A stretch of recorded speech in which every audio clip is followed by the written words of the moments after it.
Hello, everybody. Hope everyone's all right.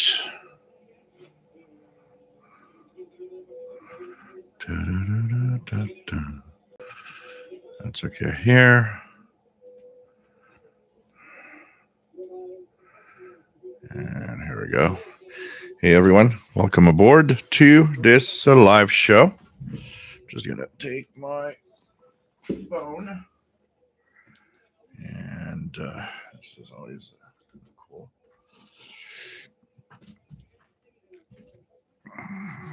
Hope everybody's all right. Let me just check if there's some chicken here. So this is good. This is good. And here we go.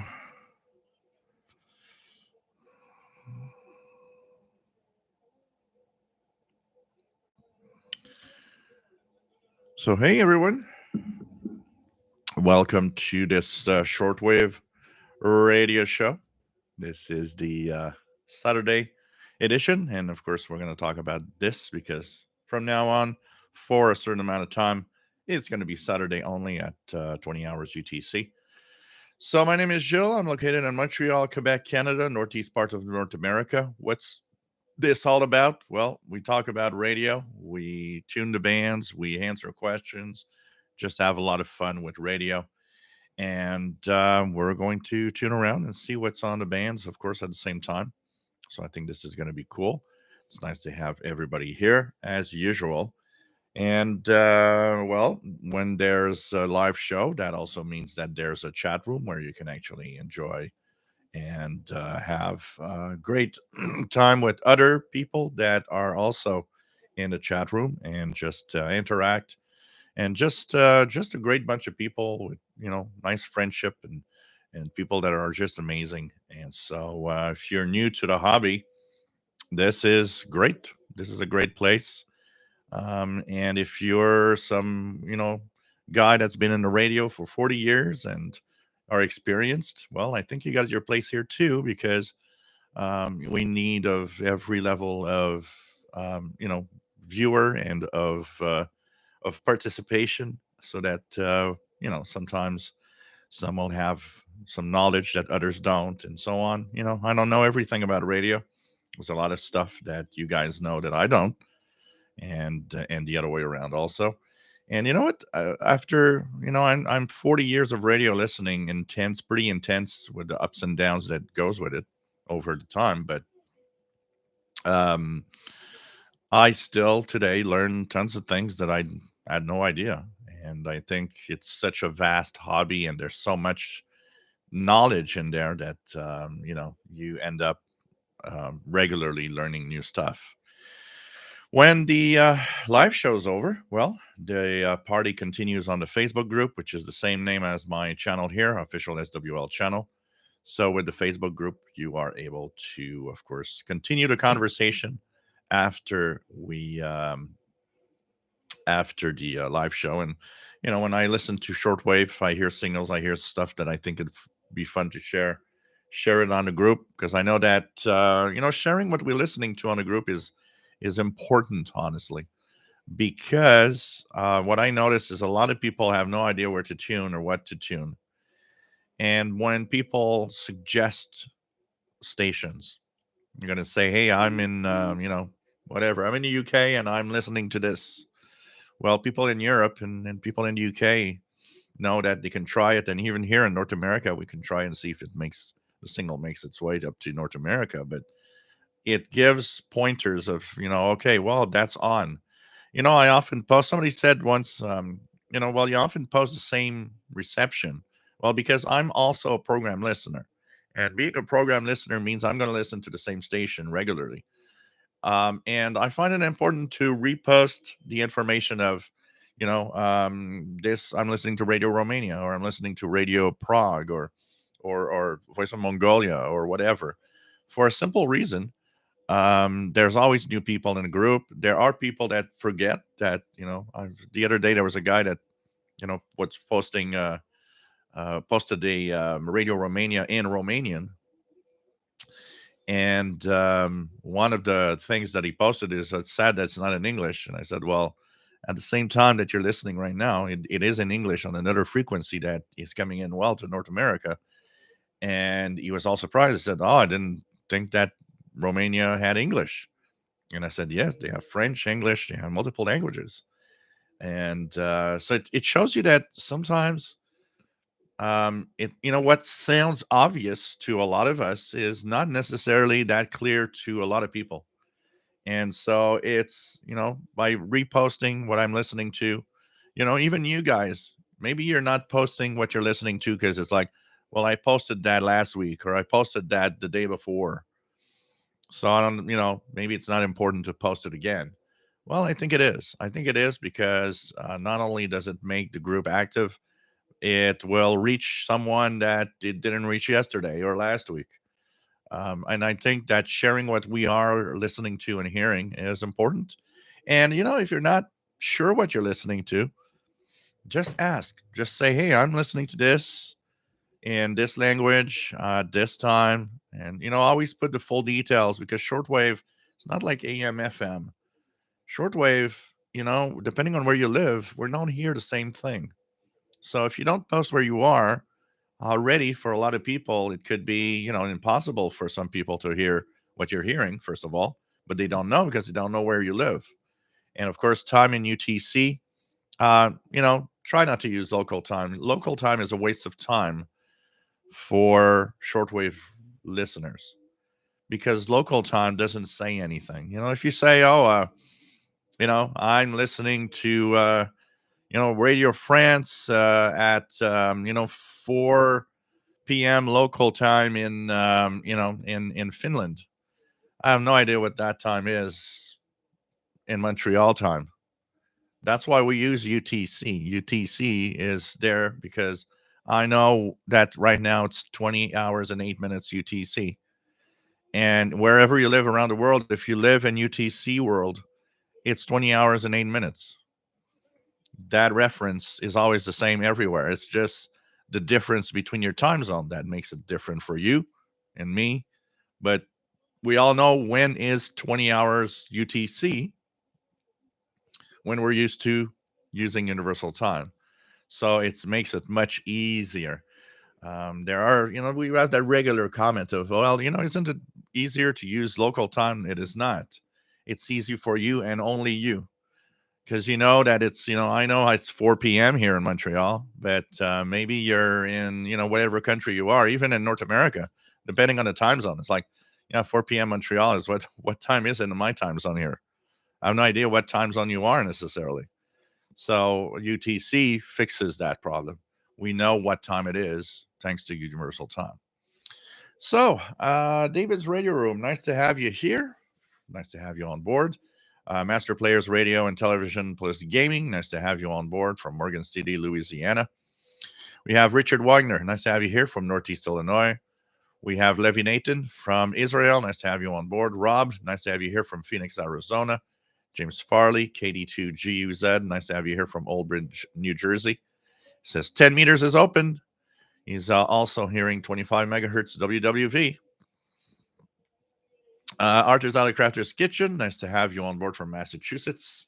And he's listening to baseball on a 1966 Emerson transistor that he got at a thrift store. Oh, this is cool. That is cool. James says RTTY contest this weekend. John Hummel Newell, nice to have you here. VE5JHN, nice to have you on board. Gary 24 Fan, nice to have you here from Maine. We have Jeff King from Jacksonville, Florida. Nice to have you on board. John has been listening to the Hurricane Watchnet over the past few days. Newfoundland got hit hard. Yeah, Nova Scotia, all the east, all the Atlantic provinces got hit very hard. I know that the power is down, and so it's seems to be very complicated. I think there's not going to be a lot of people joining in tonight from the Atlantic coast of Canada. Apparently, the good news in all of it is the storm was weaker than expected, but still a lot of damage, apparently. RJDA Dakota, nice to have you here from Winsville, Missouri. WA0113SWL. John Santucci, nice to have you here. K7XRT, Tucson, Arizona. Richard Califano, nice to have you on board. Rich, nice to have you here from Ocala, Florida. Glenn, nice to have you here from KB9IN. Nice to have you here. Richard says I should have my own interval signal. It would be Paul the cat meowing at different levels. I should record his meowing. You guys would find it so funny. He's developed over the last couple of years unique, different styles of meowing, depending on how urgent it is for me to go and see what he wants. And he's really got a lot of different meows now. He used to just like meow, standard meow like every cat. But now he's got these different tones of meowing and these different lengths. He's got the one that's like big drama meowing. There's the one that's just a simple little meow, very quick meow, just say, may I request your attention, please? It's that would make a great interval signal, honestly. Chuck, nice to have you here. N5KVO from South Texas. IJD Akota says, second daddy pre-show interval signal. Great idea. MDK2, Matt, nice to have you here from Denver, Colorado. What else do we have? RJDA Dakota picking up 9940, which is WTWW. What else do we have? David in Barcelona, Spain. How are you, my friend? ¿Cómo está, mi amigo? Nice to have you on board. And chasing parks on the air. Cool. Pretty cool. And what else do we have?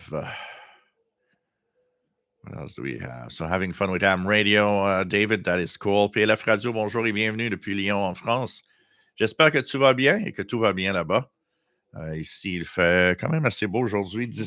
Il fait 17 degrés Celsius, ce qui est à peu près normal pour ce temps-ci de l'année. Nice to have you here. 24 Karat Gold.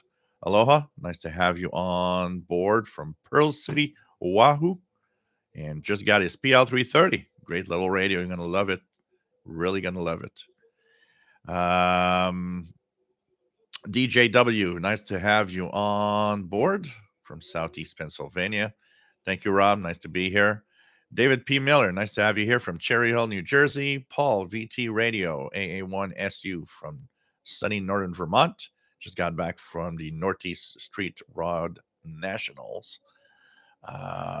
Pretty cool. Maurizio, nice to have you here from Italy.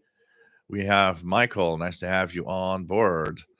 We have Danny Shortwave and Radio DX. Nice to have you on board. Almost joined your live show the other day. I was doing a few things, and while posting, because I'm subscribed to you through two channels. I'm subscribed to you through this channel, but I'm subscribed to you through my tech channel. And while posting a tech video, all the little miniatures, you popped up doing a live show at the specific time that I was doing it. So it's like, oh, I should join and say hi. And then something came up and I just completely forgot because I didn't see you. If I had seen you again, I would have popped up and say hi. Next time I'm gonna say hello. What I wanted to do is switch accounts so that I can say hi from the Shortwave channel instead. Completely forgot after a couple of minutes, but I'm gonna join and say hi one day. Hope you're having fun doing these live shows too. What else do we have? Nick Casarino, nice to have you on board from California, and where all of the Icom stuff comes from. Lots of really amazing goodies there.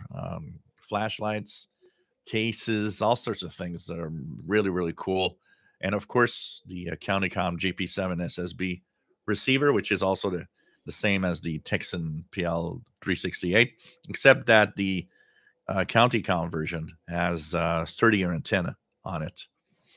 And of course, they have metal casings and they have all sorts of silicone cases. They have all sorts of things that are kind of cool. Go check out Icom. Matt, MDK2, big RTTY contest on the main ham bands this weekend. I need to check that out. I usually do check it out. Maybe we could I could tune it a little bit on the SDR here and have you guys see a little bit of decoding of RTTY at the same time. Could be fun. Uh, Mike Water, 1958, did some audio mods on my old DX302 today. Sounds much better. Cool, cool. I'm trying to remember my DX302 how it sounded. It's been such a long time. I've never really complained about the sound, but like every radio, there must be something that you could do to make it better. That definitely is the case. And because I had the DX302 for, I don't know, 10 years, about 10 years. It was my main radio for a long time. Probably half of my QSL collection is from the era of that DX302, actually. Randy, what is your thoughts on the Icom R75 receiver? Never played with one or owned one, so the only comments or thoughts that I have are from what I've seen of others using it. From what I know, it's one of the good Icom receivers. So if you've got one at a decent price, might be worth it. But like I always say, don't forget that an old radio is an old radio. So even though there are some great receivers and great transceivers of the past that still are great today when they're in great shape. Um, don't pay too high of a price for a radio like that. I don't think it's worth it to pay too high of a price. But from everywhere where what I've seen, what I've learned is it seems to be a pretty good radio. Steve 2E0WZL, nice to have you here from the UK. Hope you are going to get better, my friend, and that it's not too bad. Nothing like passing time watching a live show from the hospital. At least it changes your mind. So hope that you get better soon, my friend. What else? Christian Marcoux, salut. J'espère que tu vas bien. Nice to have you on board from North Bay, Ontario. DJW83. Jill, I heard CW on 10.110 USB a couple of days now. What could that be? It's a ham radio band. There's a amateur radio band from 10.100 to 10.150. A little 50 kilohertz of ham band there. It's the 30-meter amateur band. It is the only amateur band that does not have voice single sideband because it's too small of a band. So you'll hear some CW, you'll hear some digital modes, but that was definitely, it's definitely the 30-meter amateur radio band that you are in. So it's a ham operator in CW. What else do we have? Mark Schmidt, nice to have you here from Maine. We have WF7i Homebrew. Nice to have you here, Bert. Hope you are well. And this week, hoping to install his 50-foot tower on his property to help Shall hear me better. Oh, man. Well, once that is up and running, we're going to have to try a contact and check it out. Actually, I might be on the ham bands tonight and see what's on. By the way, for those that I was looking at my transceiver because last week I did the special event station, actually, which came up with the. Where is it? Let's have it close here. I put it like real close. I don't see it, of course. It's over there. I'll try to fetch it a little later. But there was a special event reactivation V2AQP that I was running here in Montreal, V6 SWL that was running from Alberta. So I don't know. Tonight might Saturday's my radio night, and usually I have a couple of things I need to be doing and that have to be done. But today I had a little more time, so I actually prepared stuff in advance so that it's already done. So I might be on the ham bands later tonight, and of course I'll do some listening also. What else do we have? 24 karat gold, 2008 UTC. It's 10:08 a.m. in Hawaii, early morning. Well, early morning for me, but mid morning for a lot of people. Um, James, I've been chasing Weatherfast lately. I started with a PK232 to decode mystery noises in the 80s. Yeah, that was a popular. The PK232 was a popular multi-mode decoder. I remember. I remember didn't have enough money to buy one, but the last time I had gone to the what was the only ham radio store left in Montreal back in the day. I would say in 1991, 92 ish. I um, I went there to just to browse and look at the stuff, and they had one in store, and I was like, oh man, I'd love to have one of those. Um, you can get some PK232s. I mean, for the modes that they do, which is of course older modes in general, but if you do RTTY and stuff like that, you can get one for real cheap at a ham fest, and they're decent. Of course, today we all do everything with the software and the sound cards, which is amazing when you think about it. Spacebar, nice to have you on board in the UK at the moment. We are in the British summertime, which is UTC +1. Yeah, like here in the Eastern Daylight Time, which is the reason why in the winter I start at 3 p.m. rather than 4 p.m. So we have 4 hours difference with UTC here. UTC is +4, and in the winter UTC is +5. Bob Raymond, nice to have you here from Nashua, New Hampshire. Pilef Radio, I think you are talking about Hurricane Fiona. Yep, Hurricane Fiona, which is devastated quite a lot of Puerto Rico, unfortunately, again. And it's really, really having creating some bad weather in the Atlantic provinces of Canada, Nova Scotia and Newfoundland are hit hard. Also, here the Quebec has a bunch of little islands called Île de la Madeleine, which is also there, and they're being hit pretty hard too. Long in the Tooth, WBCQ, interesting shortwave station, great signals in the UK. Yeah, it's a mix of all sorts of things. WBCQ has, and they're trying to expand into all sorts of diverse programming. So if you take out the usual, you know, um, the usual overcomer ministry and religious stuff that they have, there's all sorts of weird things in there. It's a station that's worth checking out. Lots of old time music and all sorts of things.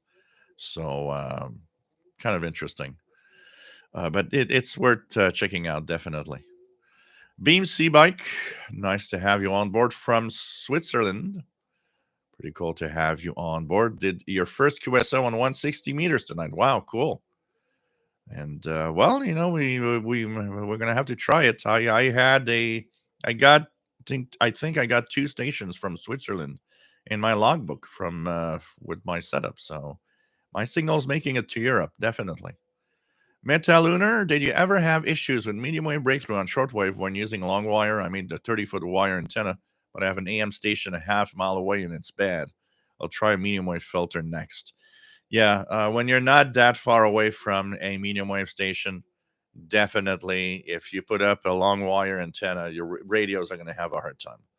And even radios that are more like the big desktop or tabletops. When here in Montreal, there was a station, a Asian station that popped up, and it was, I'd say, about from here about roughly a kilometer away. And it wasn't that powerful, but it was still a kilowatt. And their antenna was on top of a building near an electronics store where I go to visit.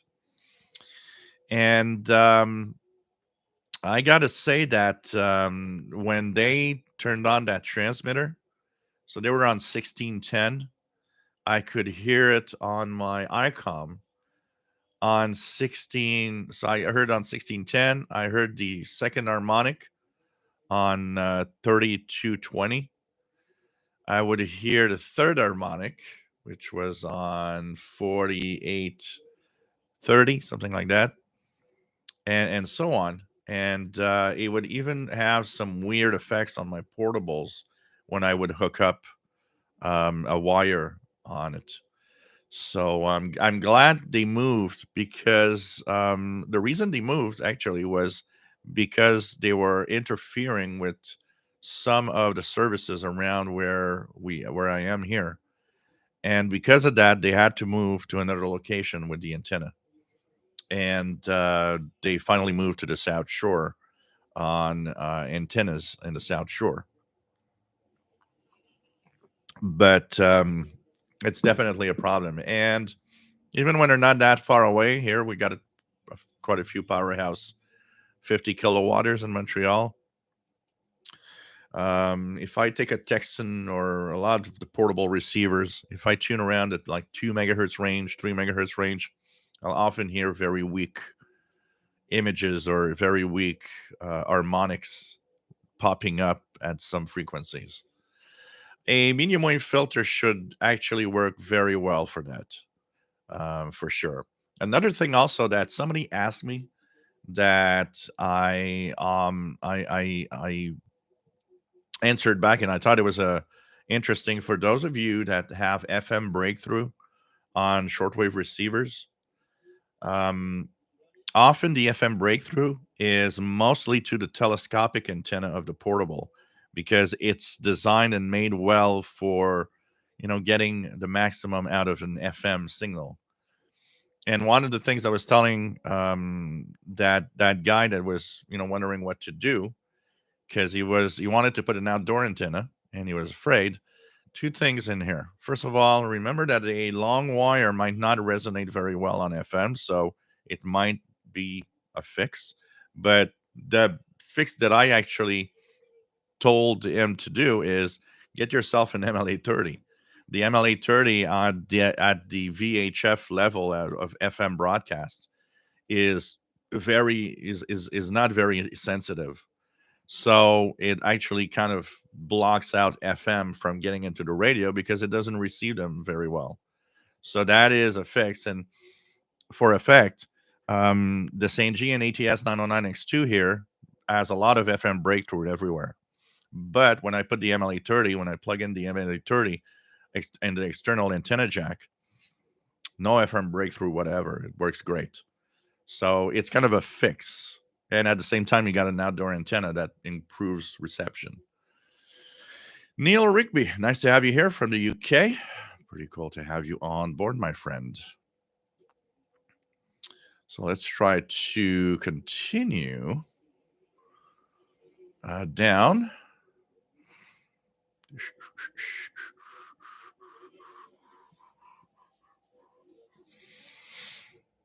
I'm going to just, here we go. Okay, here we go. The Rorax, nice to have you on board. We miss DX the Cat. DX the Cat has been walking around here for the past 3 hours, in and out all the time, except 5 minutes before the show started. He meowed because he wanted me to go pet him so that he could have his little nap in the bedroom. It's like, couldn't you wait just an hour later so that people can see you? RJD Dakota, cats usually meow for humans, but generally they don't for other cats. Yeah, that's what they're saying. It's mostly to get our attention. And it's incredible how a cat's meowing resembles a child crying. It's crazy.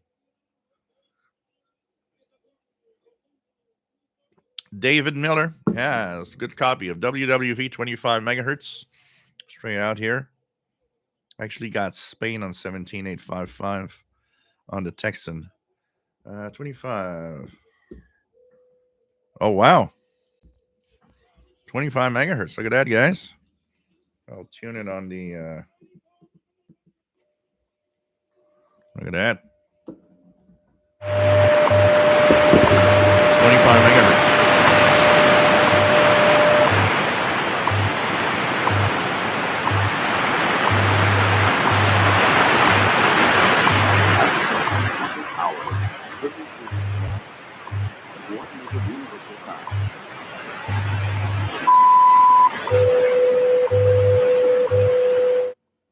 So that's on the Texan H501X right now. That's what you were hearing.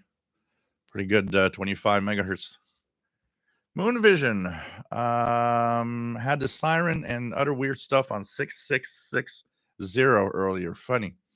6660 is actually it's not a siren. What you were hearing were cell call, because 6660 is a aeronautical frequency.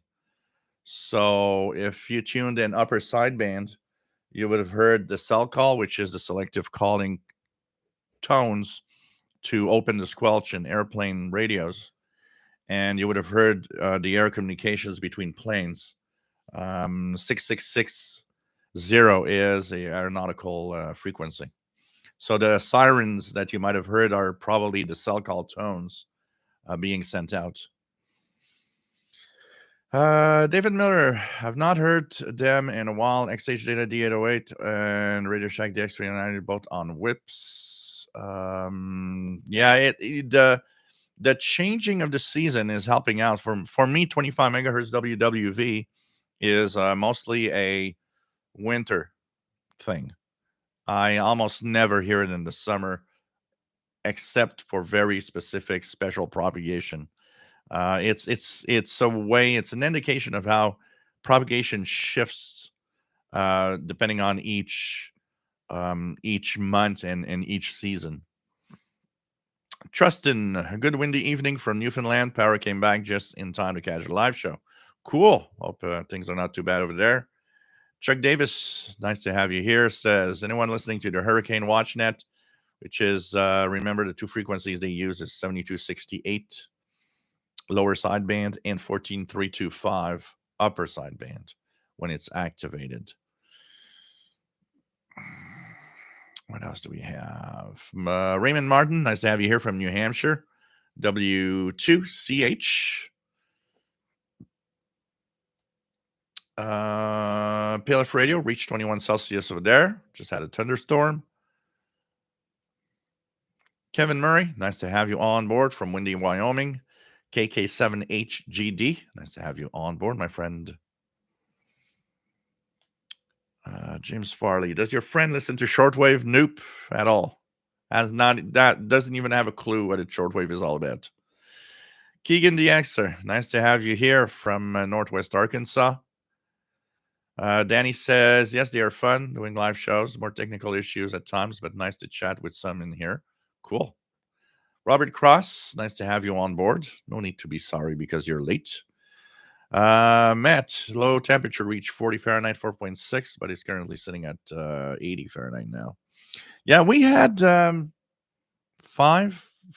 or 5 Celsius also this week. Getting closer and closer to those temperatures when it's going to start to have nighttime freezes. What else do we have? Let's say hello. If I miss out on anybody or I missed a question, just repeat it, guys.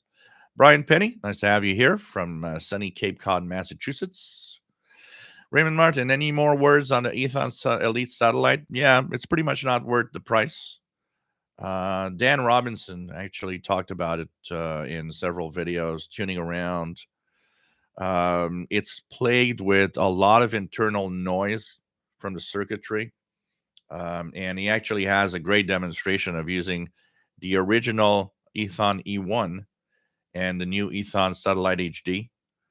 And Man, on the same telescopic antenna, some signals are inaudible on the new radio, but you hear them really well on the old original E1.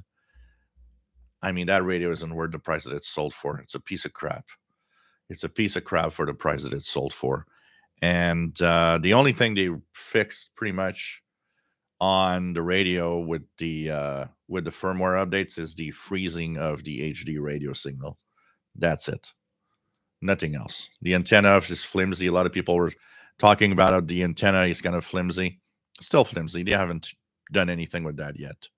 So you know what? I think it's not a radio worth buying by in any means. Dwayne Lemler, nice to have you here. Dwayne.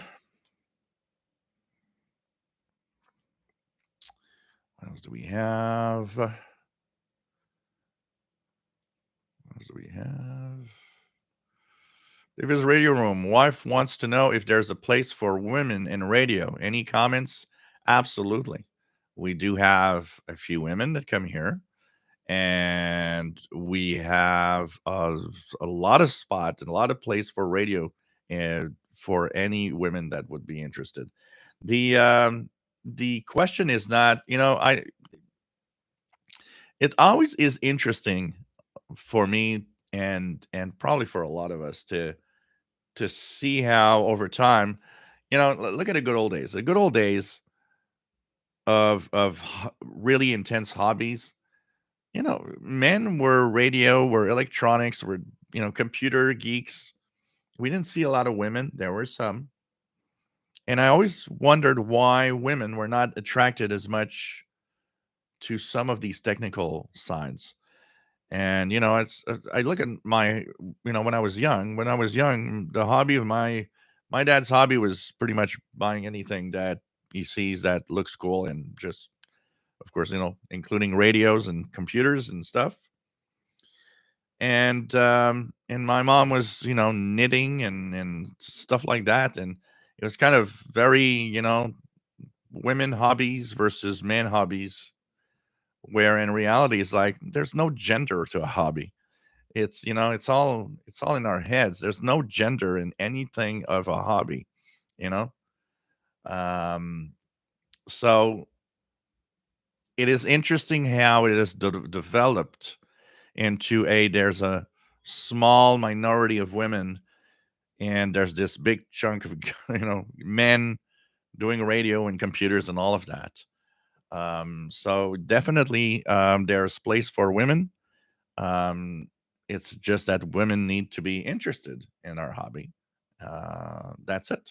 That's all.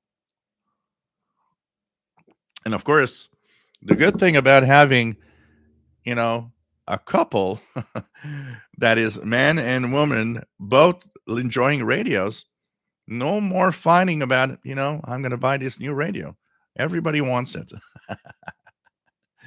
Laura Robertson, nice to have you on board from Italy, talking about women.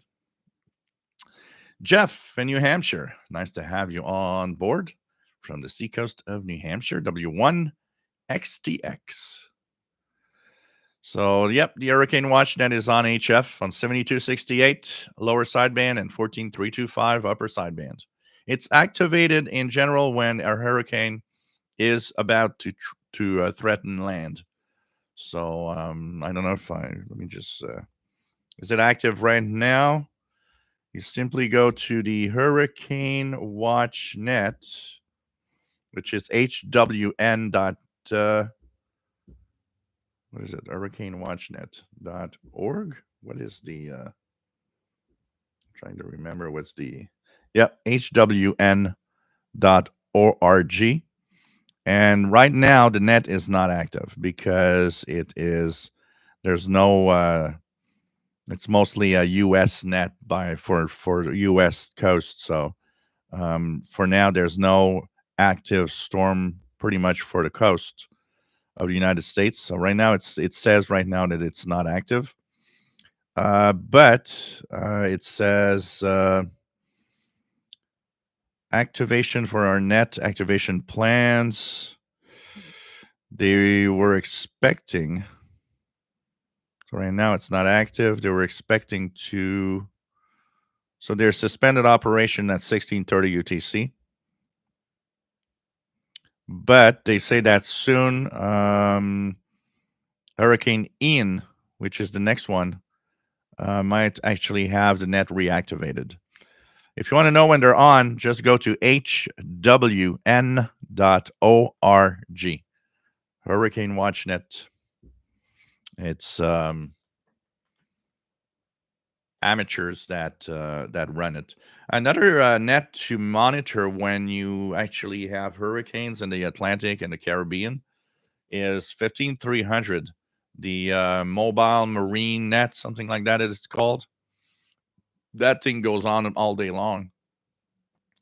Often there are ships at sea that will actually go to that frequency 15300 and give reports of the weather conditions and so on. Division 17, nice to have you on board. Says enjoying the weather here in Montreal. Cool. Greg, nice to have you on board and going to a swap meet November 6th. Cool. Look at all the stuff there. You might find some good deals on radios and stuff. So pretty cool. Emilio, nice to have you on board from Minneapolis, St. Paul. Pelefrazio, one day, will you do a live show when you are on the amateur bands? Yeah, I plan to do it, but I plan to do it when my install will be good. Right now, I'm installed really, really weird, and it's like I don't feel like doing a live show from the kitchen table, really. I'm thinking of way to set up maybe here and maybe try to see if I could put an antenna up in the front, also in the tree that I'm looking at all the time. Thinking, that could be an interesting one to try.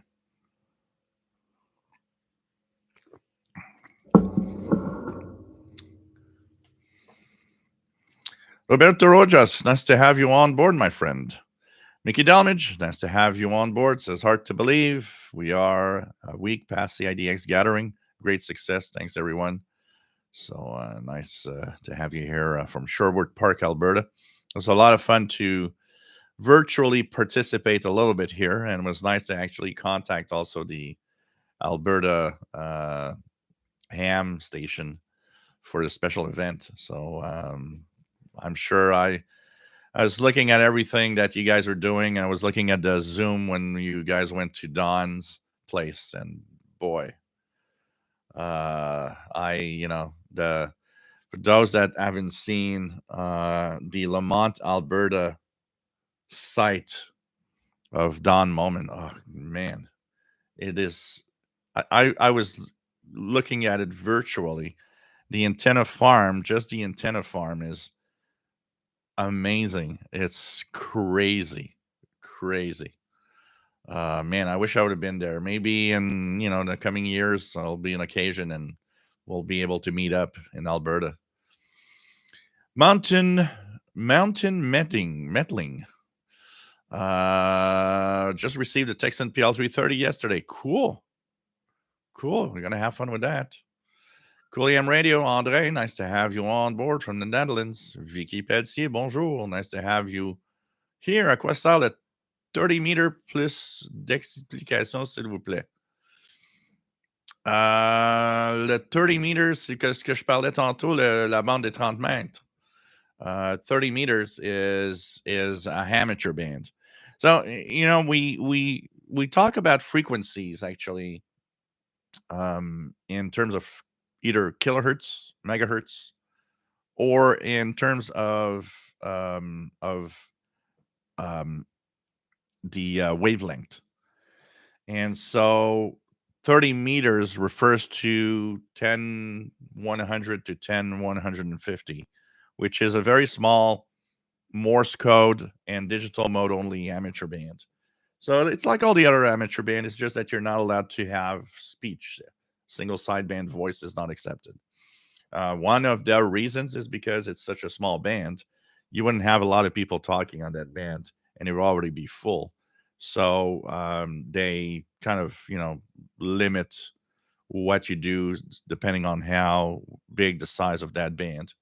And it's one of those bands that is kind of in the middle of an interesting propagation um, place.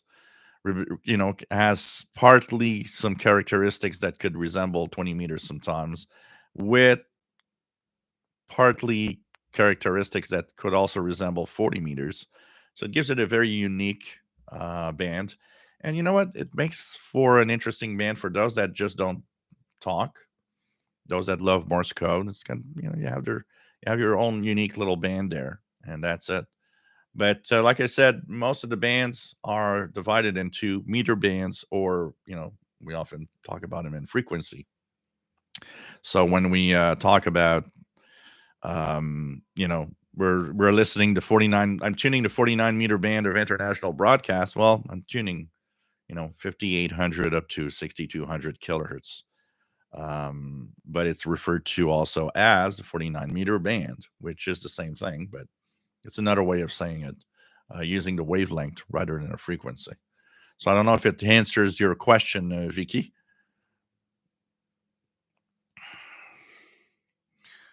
What else do we have? Let me go down here.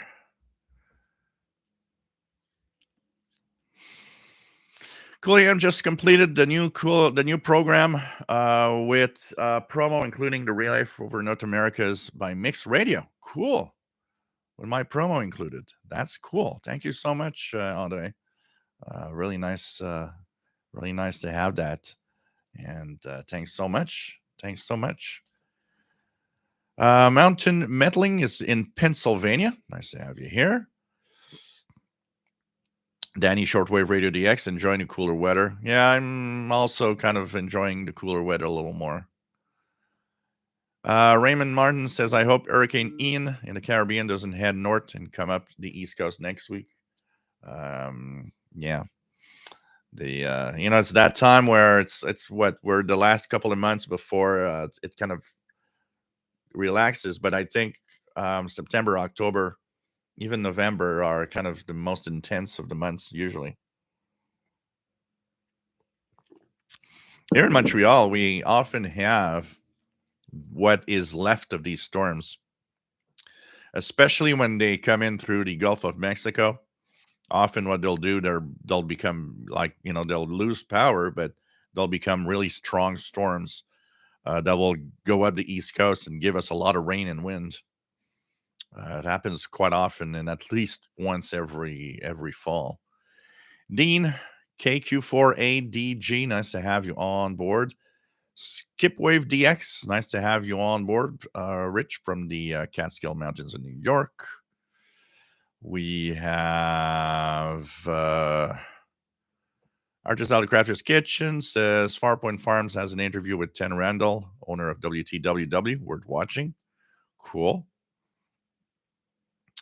Bert, I will look for your posting on Facebook and may try to look for you in the bands tonight. Cool. It's not official, but I think I'll probably be going on the bands a little bit. I'll be checking out what frequencies. 17 meters last week was amazing, even close to 0 UTC.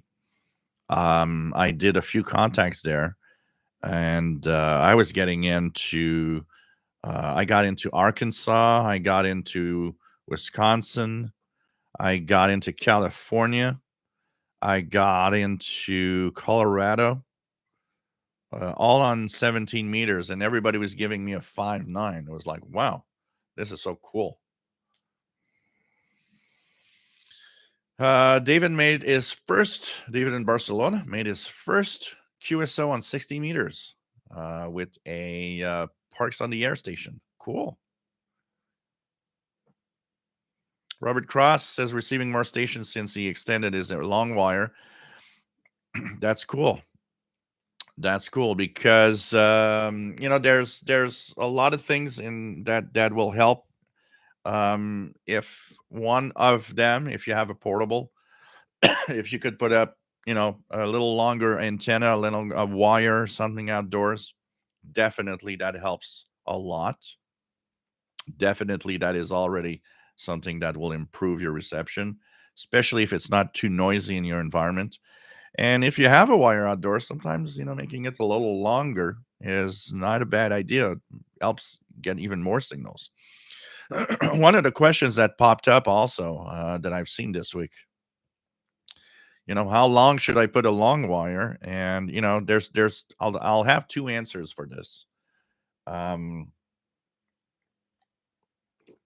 in a quiet environment, if you are able to have a wire outdoors that is quiet enough for decent radio listening, there's one rule that is, well, just put it as long as you can, and that's it.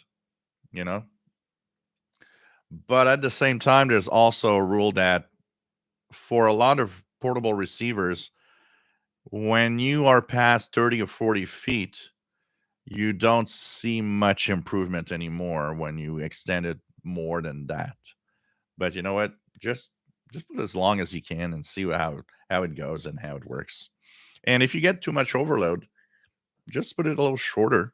That could help to lower the overload if you do get some. Um, Lars Larson used to work at a movie theater a few blocks from an AM station. Speaker wire going through the theater speakers would pick up the AM station, and you could hear it over the speaker. Definitely. When I go to when I used to do my tech duties, all of the broadcast stations here are concentrated on FM on the tower and on the mountain, Mount Royal, that is at the center of the city.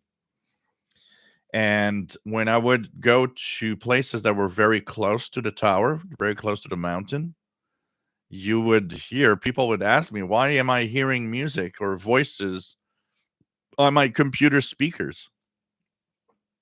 And it's simple. It's because you're so close to the mountain, those signals are so strong, and the longer the wires of the speakers, the bigger of an antenna it makes them. So it's like, it just drives the audio through the speakers. And the another effect of that was when computer mouse, the wireless computer mouse, when the first models came out, and not joking, guys, they were on one of the remote control frequencies in the CB band.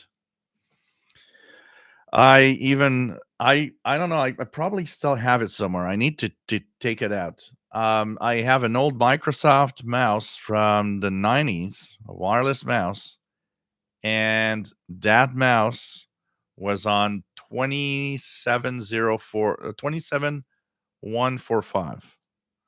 And every time you move it, you hear the tones and the digital hash that it sent on the CB band.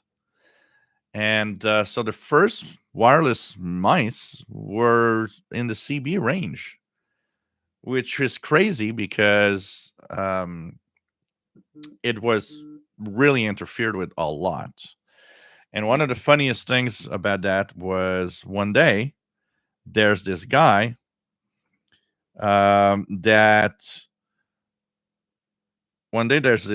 that is, sorry, I'm just looking at the emails here. Okay. So one day there's this guy that I go fix the computer, and he says, you know what? It was winter and we just had a snowstorm. He says, there's something I don't understand about my mouse. Yesterday, while using it, it was intermittent. Sometimes it stopped, sometimes it was okay. And in the past month, it didn't happen. And I said, did they do snow removal on your street yesterday? And he said, yeah. I said, okay, well, fun fact. Here, the snow removal crew, of course, the trucks, the city trucks have their own frequencies on the VHF, UHF range. But the snowblower, the trucks that they hire are private contractors. They have, they just get paid for every trip of snow that they do. They all have CB radios in their trucks. And actually, they use their CB radio to identify where the snowblower is at a certain point. So they dump the snow, and when they come back here, you'll hear one of the guys say, hey, where's the snowblower? and the other truck's going to say, "Oh, it's on this street now." But they're all on CB radio, and of course the Microsoft mouse and all the mouse that were made with the 27 megahertz frequencies were always blasted by CB radios. So when he had intermittent communications, or his mouse was intermittent, is because there were trucks talking to each other on the street while the snowblower was there. And every time one keyed up, it just messed up the signal. And I had that happen because I used it a little bit, and I did experiment and just using one of my little walkie-talkies on CB.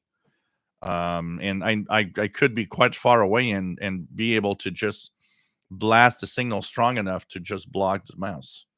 So thank God for the newer 2.4 gigahertz mouse, which are much better, because these mice were bad for that reason. It's like, oh boy. And so when we were getting close to the mountain, there was a lot of signals, and the mouse and the dongles would probably be overwhelmed with all the signals around them. So people would buy these mice, which were CB radio frequencies, and they would say, "Well, it doesn't work. It never worked." And I would tell them, I said, "You're close to the mountain. The mouse and the dongle are just messed up with all the strong signals here. You have to buy one." And I would tell them, "You have to buy one that says 2.4 gigahertz on it. Those will work. Those will be okay." But think about it, guys. I'm sure some of you didn't know that some of the mouse were 27 megahertz back then. Hopefully, no more are sold like that today. I've won Van der Wal. Nice to have you here from Belgium. Shortwave listening got me into ham radio 5 years ago, and I use a Kenwood R2000 when not in transmit mode. It all started with a WISI NR57D crystal receiver here. Success. Cool. Nice to have you here from Belgium. ON7IVE. Hopefully someday we'll have a contact. Bert is raising the height of his 160 meter dipole.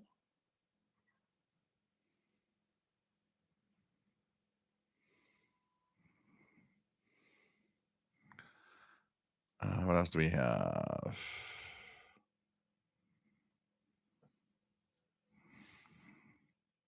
It's 14325 for the Hurricane WatchNet. 14325.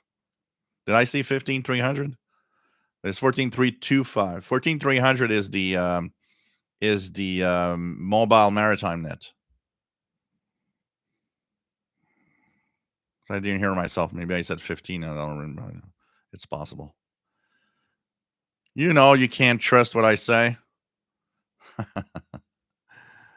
Okay, let me try to go down a little faster here. So raising the height of 160 meter full wave loop. Cool. 160 to 40. Cool. I am surprised. My antenna is actually okay. Let's back off 2 seconds.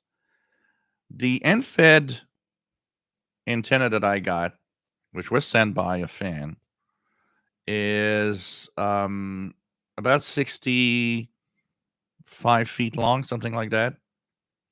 I don't remember the exact length, and ends with of course, a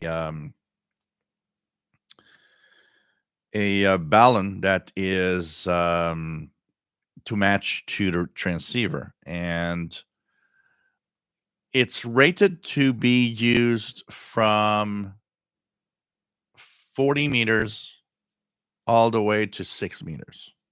That's the ratings that it's got. Now, when I tune with the FT450, I could see also when I transmit how much of a signal is coming out of the transceiver. And of course, I could see that some bands are not as good as others. mainly, for example, 10 meters isn't very good. It doesn't put up, its maximum power.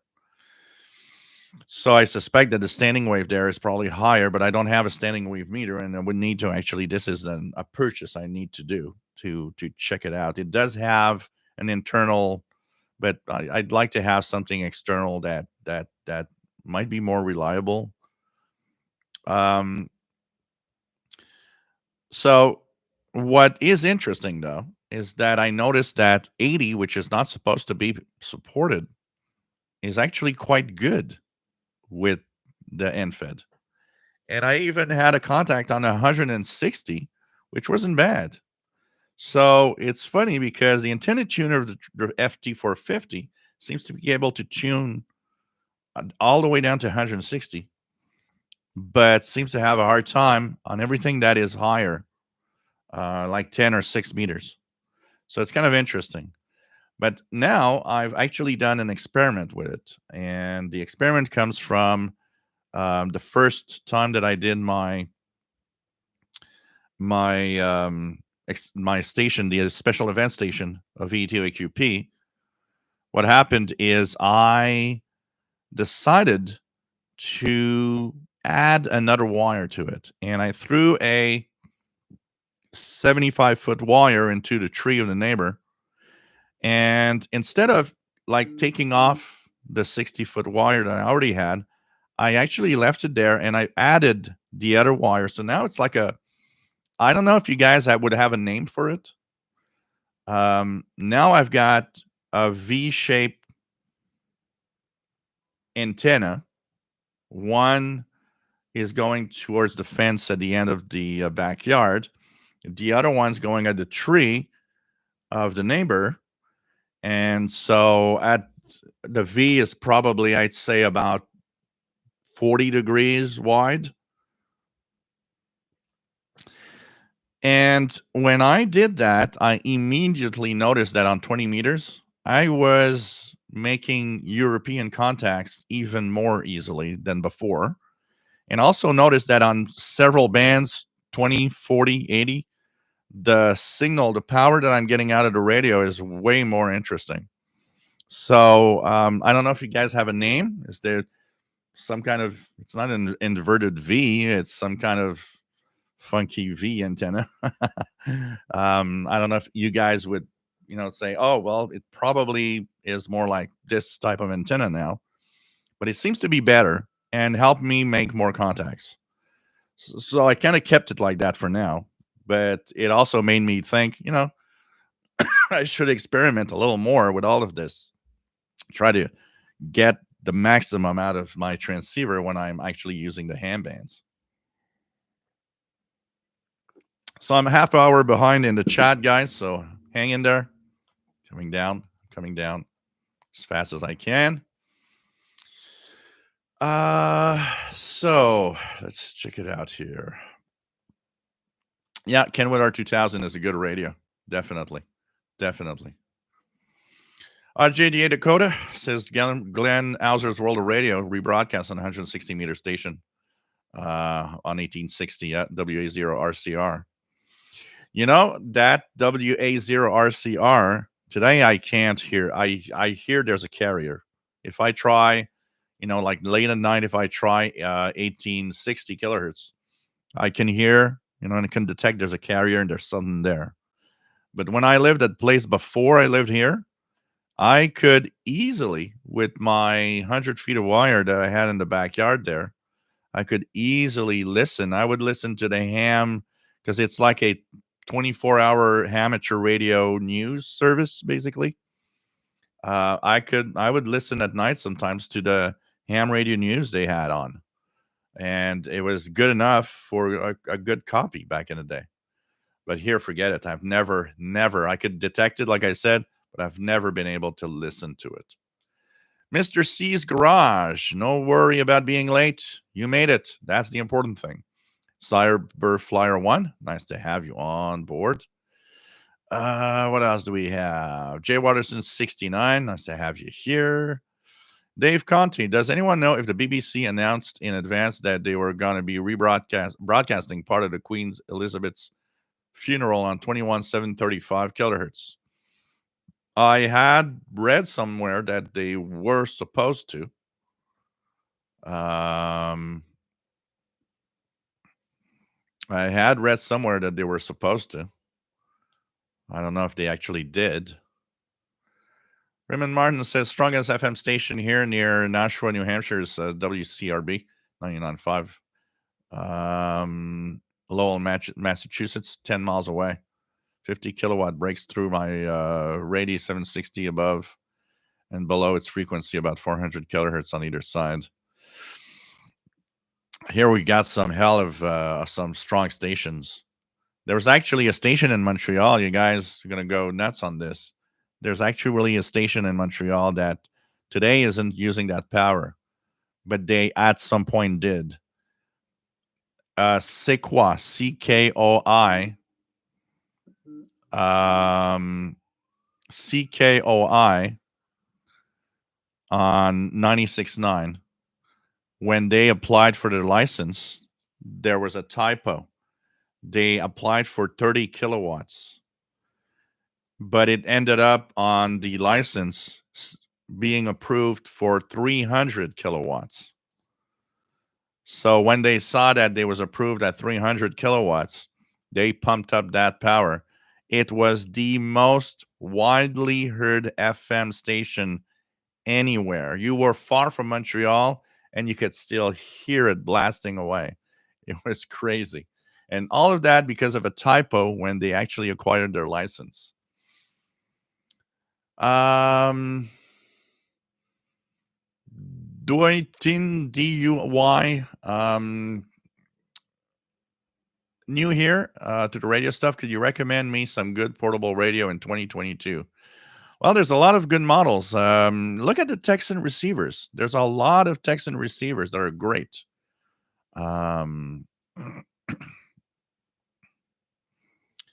Spacebar is not a NATO frequency. Well, you said 6660. Because 6600 is also aeronautical. 6604 being just next to it. Let me just check something here.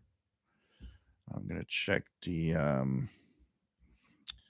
because you're in pretty much in you're in aeronautical bands there. So apart from 660 is voice. There's a Korean station there.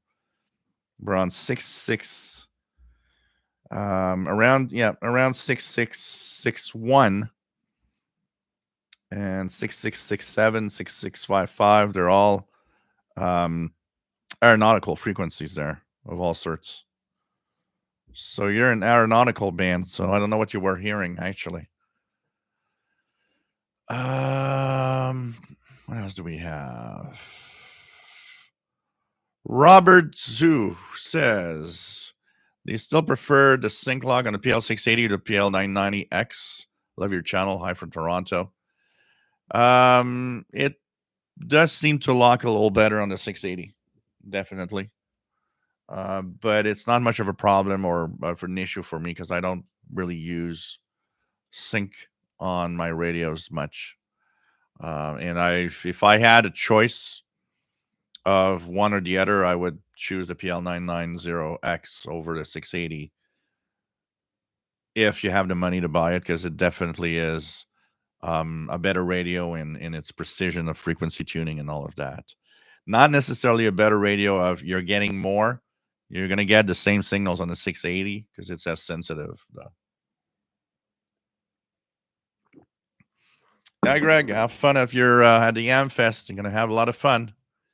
Penny C, nice to have you on board. Luis Acosta, nice to have you here. WA2163 SWL, New Jersey. We have... Yeah, well, it's $5.99 pretty much everywhere, but it's still fit for the bin. It's really, really not a good radio. Storms, Radios, and Cats, nice to have you here.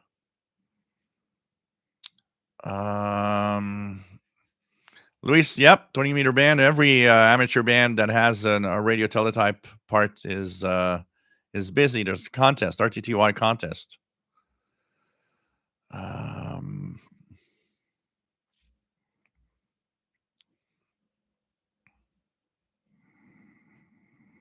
JD Dakota will not pay $700 for just for a radio unless it's absolutely perfect and really necessary. Yeah. Any shortwave, Ethon needs to fire their marketing, research, and development, and especially quality control teams. How can they release a radio that was worse than their own previous version of radio? Yeah, which was a lot less expensive also. Penny C, you're right, Jill. No gender for hobbies. There we go. Fastload, nice to have you here. Are you from Montreal or you're in camping?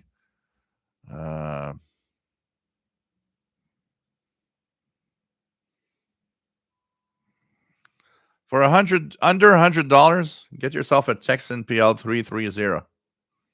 Texan PL330.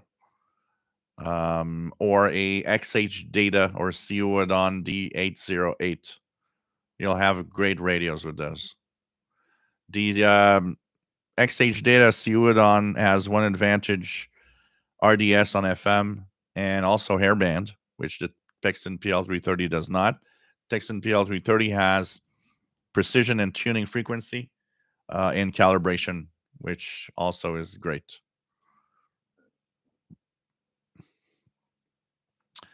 Matt says, I hate those memes about women hating radio. It's stuff like that that makes the hobby uninviting for women. Yeah, definitely.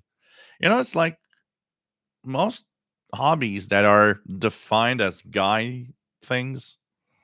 They're not guy things. They're hobbies for anyone. I don't know if the way men acted pushed away some of the women that could have been here. I wouldn't be surprised that it could have, because there are, idiots out there that don't want women to be part of their hobbies or stuff. I've always wondered also why, there isn't more women in all sorts of places in our society. And is it, I always thought, is it a difference just in the way that we are attracted to different things? Are men more attracted to technology for some specific reason than women would be? Or is it just, like I said, is it just the way men behave made a lot of women just move away and say, no, I'm not going there? I mean, VT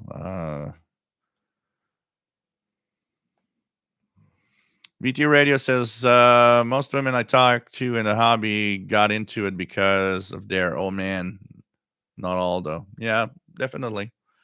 My sister got into ham radio because of her husband, which never the funniest part is that he was and wanted to have his license, and he actually got her to get the license also. She passed, he didn't. I always thought it was funny because the only thing that he couldn't pass was the Morse code, because back in the day, 1980, you had to have your Morse code. He couldn't pass the Morse code, and she did. And so she got her license finally. He never did get his license after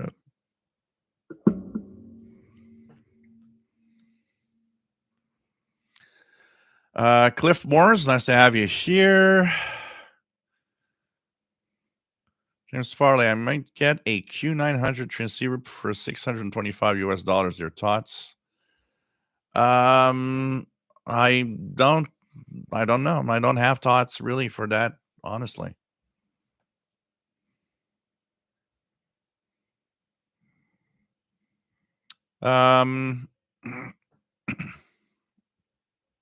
Yeah, definitely, proliferated.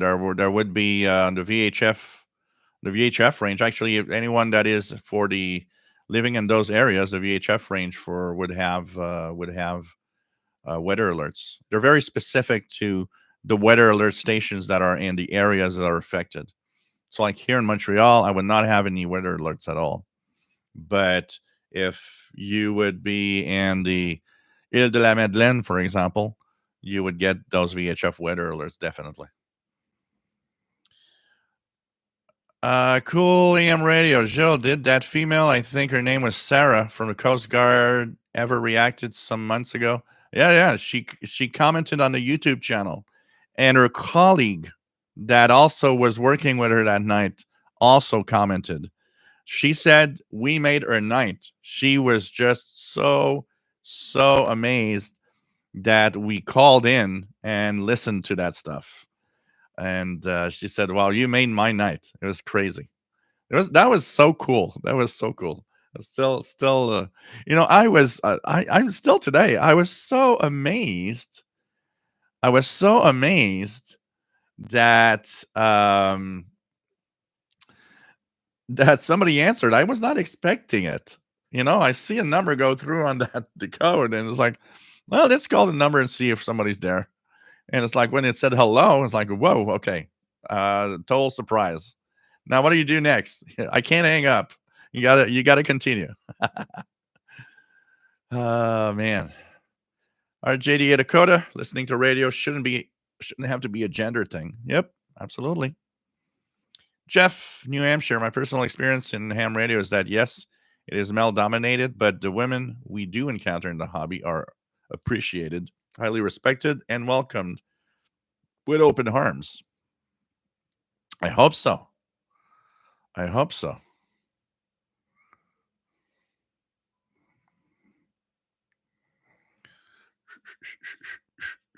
What do we have?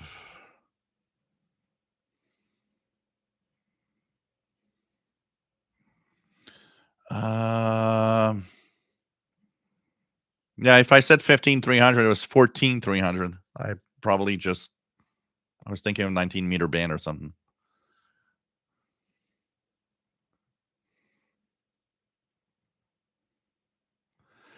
Yeah, not much of a sine wave. Absolutely, VT radio. It's really we're in the equinox. It's two straight lines when you look at the map. It's starting to show though because I'm looking at at the um, the map here that I have with the app that I'm running, and slightly the south pole now is getting bathed in sunlight now for the next 6 months. Slowly changing. What else do we have? Dr. Sisop, nice to have you here. What else do we have? So PLF Radio had number stations. Thank you for sharing. Iron Boy, why am I hearing CHU Canada on 6660? Yeah, it's the second harmonic of 3330. It's some people have reported hearing the second harmonic of 3330. So it's something that was definitely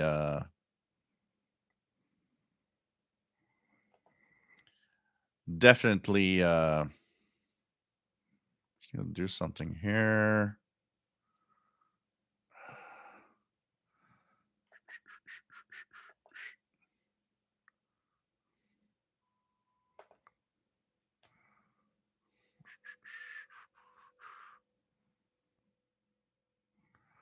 What do we have?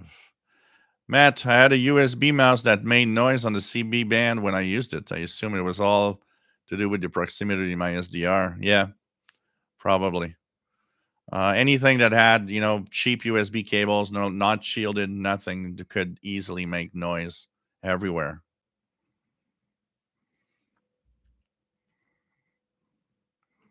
Forever here says did buy the mini whip and apartment dweller antenna for terrace lower noise. It's both portable and PC. I got eager to test it someday. Yeah, hope that it's not going to catch noise from your home. That's the problem with whips. It's that if it's noisy, it's going to be a very noisy antenna. But if it's quiet, it's going to be the University of 20 receiver has that antenna, and look how amazing it is what you get on that receiver. Um, what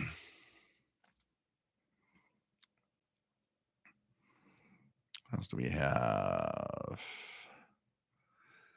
Keegan the Xer is checking reception with his Ethon Grenade Edition Field Beta radio. Cool. Let me just try to reach down a little bit.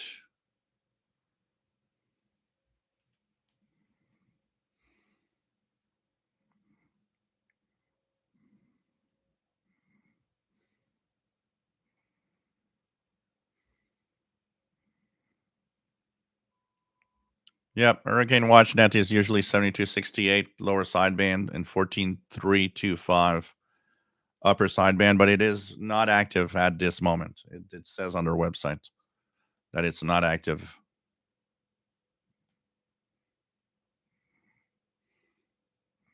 Robert Osborne from Niagara Falls. Nice to have you on board listening to the Buffalo Air Traffic Control on the scanner. Cool.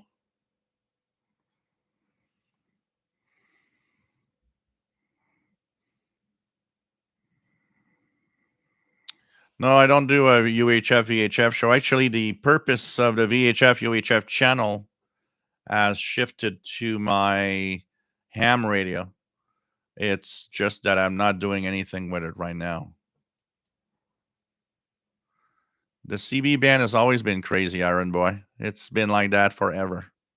It's the CB band. Art Dodd, nice to have you here. K2ADC in New Jersey. Zach, nice to have you on board. Long time. Hope you are well, my friend.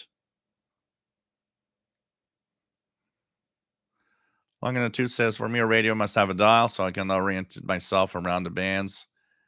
It's like a map of the bands. Just looking at digital numbers on the dial doesn't cut it for me, what say. We all have our quirks and our ways of working that we like certain things, not other things. It's all about personal preference, honestly. I prefer SDRs. That's my thing now. It's we all have our way of working and thinking, and it's as long as we're having fun, the rest not important.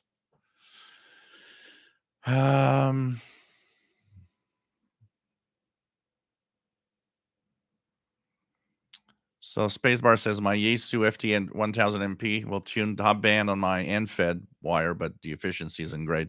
Yeah, I see the same here. Efficiency isn't good. I see that there's a peak from about 17 meters all the way down to 40 meters, even 80. I see that there. I have a peak where really it works well. But outside of that, it works, but it's not the best.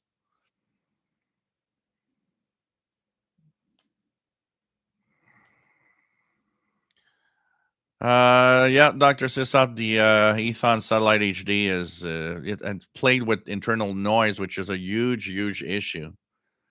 And I don't think they can fix the muting from the firmware. I think the way that it's been wired with the DSP chip it's going to stay like that and mute forever.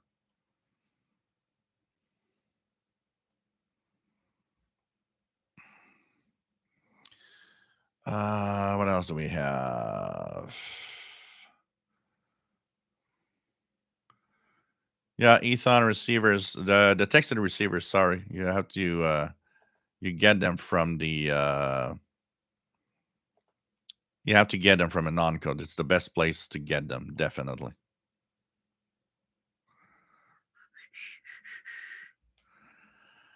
Greg, well, my friend is it's mostly he's in readaptation, so he has to kind of learn to walk and and he still has a lot of problems with the with his standing up. He has a hard time being able to be stable enough standing up, and it's a tough. I think the problem is problem that he had, which is brain related.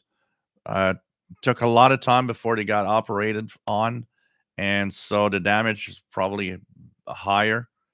So it's probably going to take a lot more time for him to come back, at least to a minimum.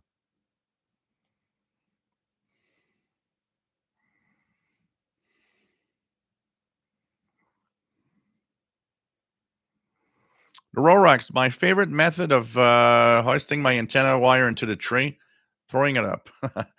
What I usually do is put a little weight. At the end, I'll put something that has a little weight, not too much, because there's other stuff around it, and you don't want to damage anybody else's, whatever. You don't want to break a window or something. Um, so usually, from what I do is I'll put a weight and I'll throw it up in the tree, but I'll throw it up and pull on it many times because sometimes it just goes over a branch and that's it. So it's not stuck there, it's just hanging. And when you pull, you see that it doesn't, you can take it out easily. So I always try several times until when I pull, it really is stuck. When I feel that it's really stuck, then I will actually set it up because now I know that when it's windy and the tree moves, it's not going to fall back down in the yard. But usually, a little weight. I'll anything I have under that I can use that as a weight, I'm going to use it. Um, what else do we have? Yeah, there are some narrow band FM on the 10-meter band, 29 300 roughly up to 29 700. You'll have some simplex and some repeaters in the 29 600 to 29 700 range, all in narrow FM, 10 meters. You might have some narrow FM on the 25 800 to 26 200 range, which usually are studio to transmitter links. And when propagation is really good, sometimes you hear them. There was a time when I would listen to the station out in Tampa Bay, Florida, on 25 870. I would also listen to. I would hear one in Texas on 25 910. That would come in really, really well.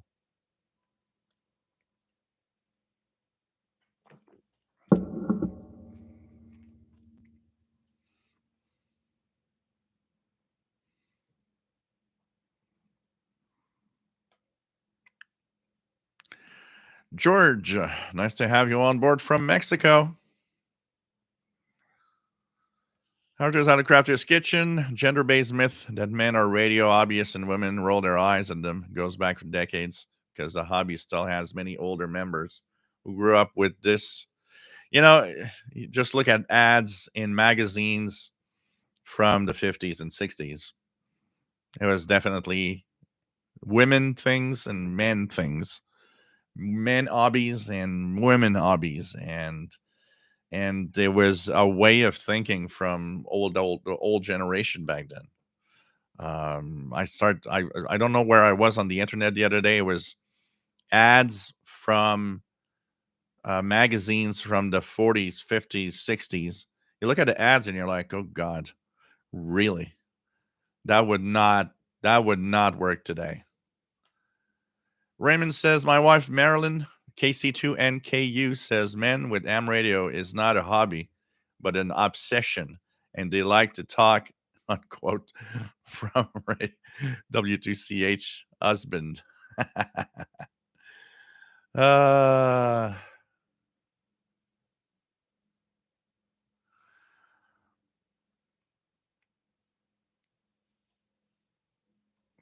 Yi Wang says, I'm new here. It's hard to find shortwave in Montreal. I only find 13845 a day. Sanjian portable. I think this is only reason that I do not have good antenna with better reception. Mostly is because you have a lot of noise. Because you would hear. First of all, don't listen at noon or 1 p.m. It's the worst time, local time. It's the worst time to listen to shortwave. Listen late afternoon, like now and evening and things like that. You should hear a lot more than just one station. I don't think it's necessarily the antenna. It could be that where you are, there's so much noise. All you hear, because 13845 is WWCR, it's a powerhouse signal here in Montreal. But you should hear a lot more than that. A lot more than that. I hear many things here. Like right now. If you try it right now, I'm still hearing here, a very strong WWV on 25 megahertz. If you guys want to hear, there's on my Texan H501. 21 hours, 32 minutes. 25 megahertz, 25,000 kilohertz. Still coming in really well. WWV 256. Pretty strong signal right now from WWV on 25. Francis Moore, ELAD Duo is working very well with matching speaker using the ARLA 400 mag loop, picking up more broadcast than with any other transceiver I own or have used. So I would have to try a ELAD at some point, but I don't know. I have a hard time with comments that go in, and I'm sure it's true what you're saying, totally, that you are hearing more, but I think it's more due to the setup than anything else. Because with radios today, the way that they are designed, if you have good radios, I'm sure a lot of those radios get the same thing that the ELAD does. You just have to have the same exact setup as the antenna, though. It could be just that, the antenna setup that you have. Because I know ELADs are good. Don't get me wrong. I know that they are highly rated. But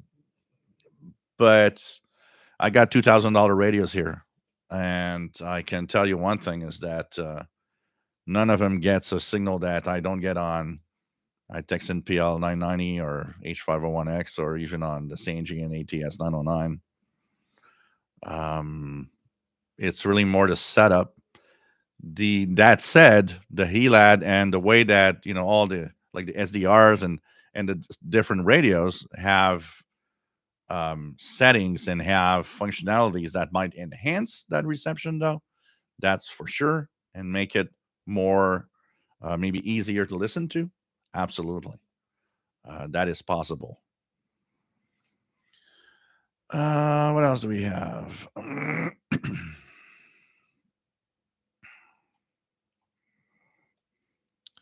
What else do we have? Just trying to catch up a little here.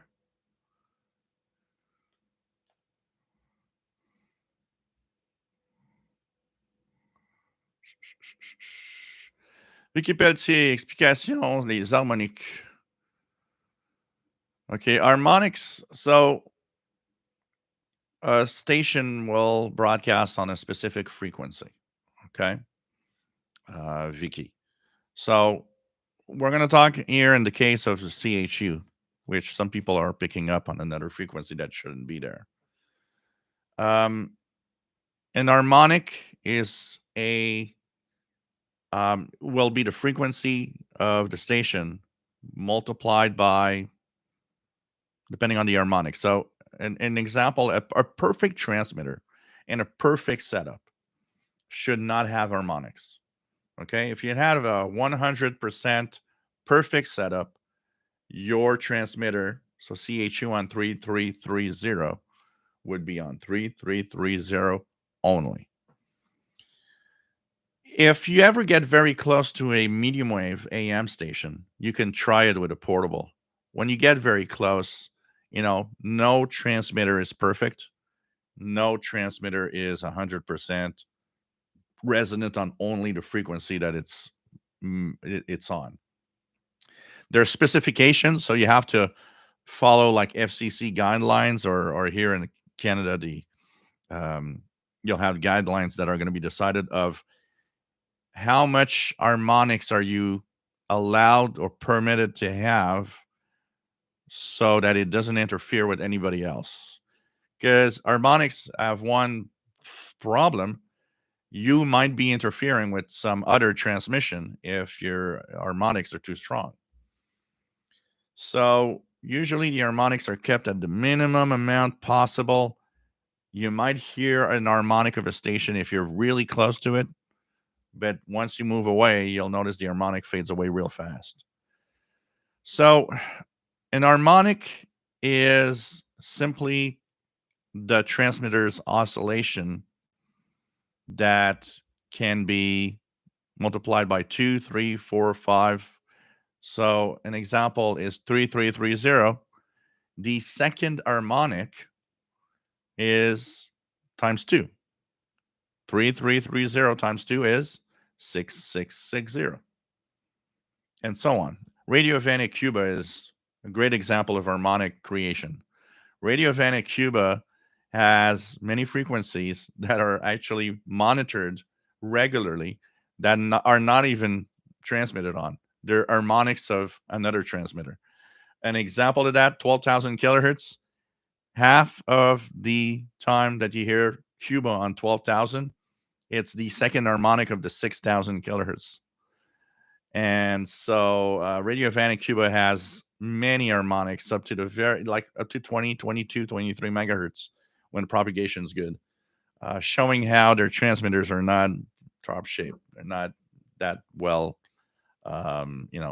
isolated, and probably because of their age and low maintenance. So we talk about how a transmitter oscillates at a frequency. Well, they'll create other frequencies with it, which are the harmonics.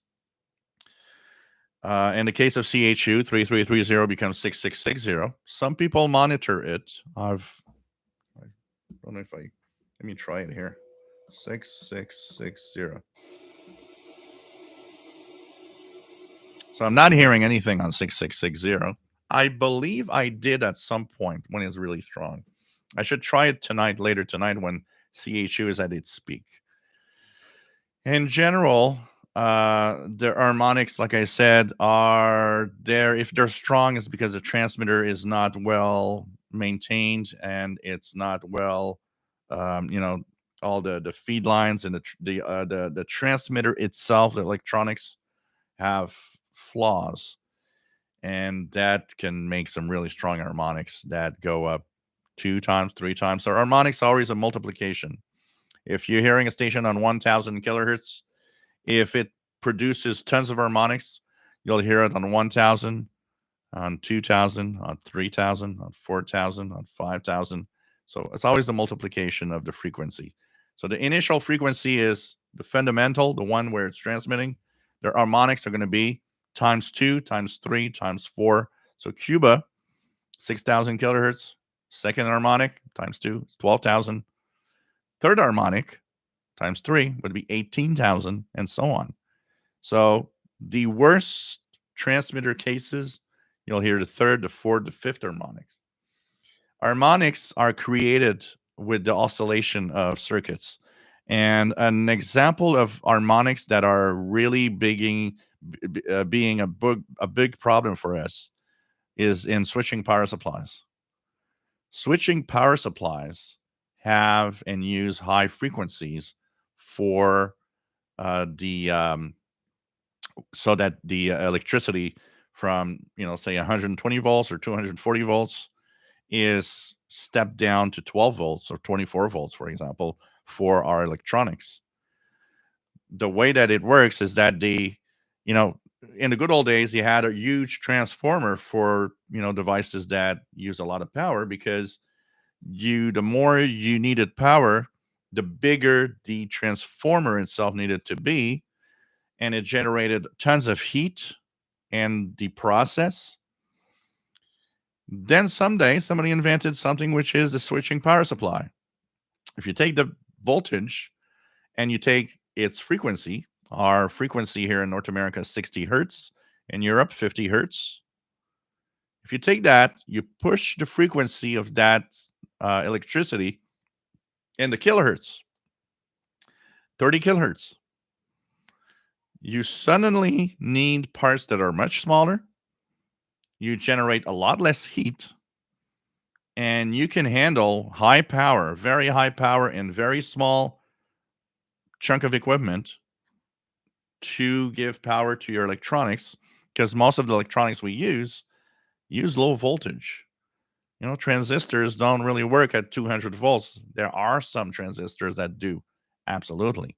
But transistors and the chips and all the integrated circuits we have in our devices don't like 200 volts. They like, 3 volts, 5 volts, 10, 9 volts, 12 volts. They'll work in that range. So we need that lower voltage all the time. But the problem is those switching power supplies, most of them are so cheaply made, there's no consideration of that 30 kilohertz oscillation you gave the power. Okay. Well, the harmonics are all there. So you'll have the 30 kilohertz and the 60 kilohertz and so on. And some of them are really bad. So the buzzing goes on to the megahertz range and so on. We hear a lot of the hash and the buzzing of cheap switching power supplies, which often are all the buzzing harmonics. And then there's all sorts of other phenomena. We talk about harmonics as, creating other frequencies. There's also another phenomena, which is a mixing product. One example that came out a couple of years ago that was heard a lot, WWCR, they had a problem where one transmitter was on 13845, the other transmitter was on 15825. When they were operating together, because they're close together and the way that the antennas were positioned, there was a mix of both frequencies that created a third frequency where you would hear the mix of two signals. So you'd hear the two transmissions mixed in together, but on some weird third frequency, which was a mixing product happening between the two transmitters. So it's crazy all the things that can happen. But technically, a well operated, maintained transmitter should limit its harmonics to a really, really low output that doesn't interfere with anything else. What else do we have?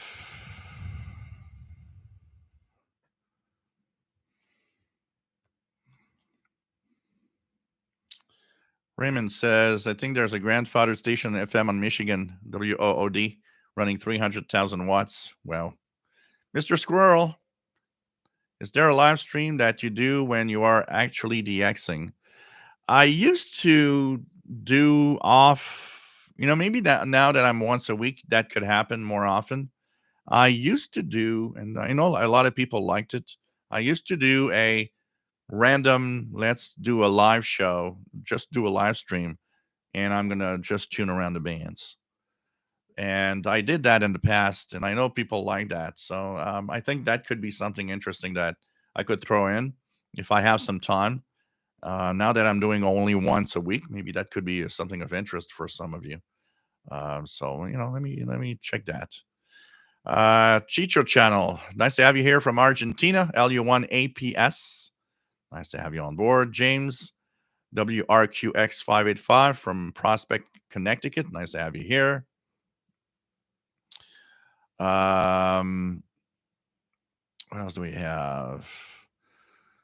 What else do we have? Forever here, the active whip antenna is not a real whip. Well, it is a small whip amplified. It is a small whip amplified. So it acts like a whip and it picks up all the noise around you. So the whip antenna, the mini whip or the active mini whip, will pick up all the noise around you if it's noisy. And that's where a magnetic loop is a better choice. But if it's quiet where you are, it might work really, really great.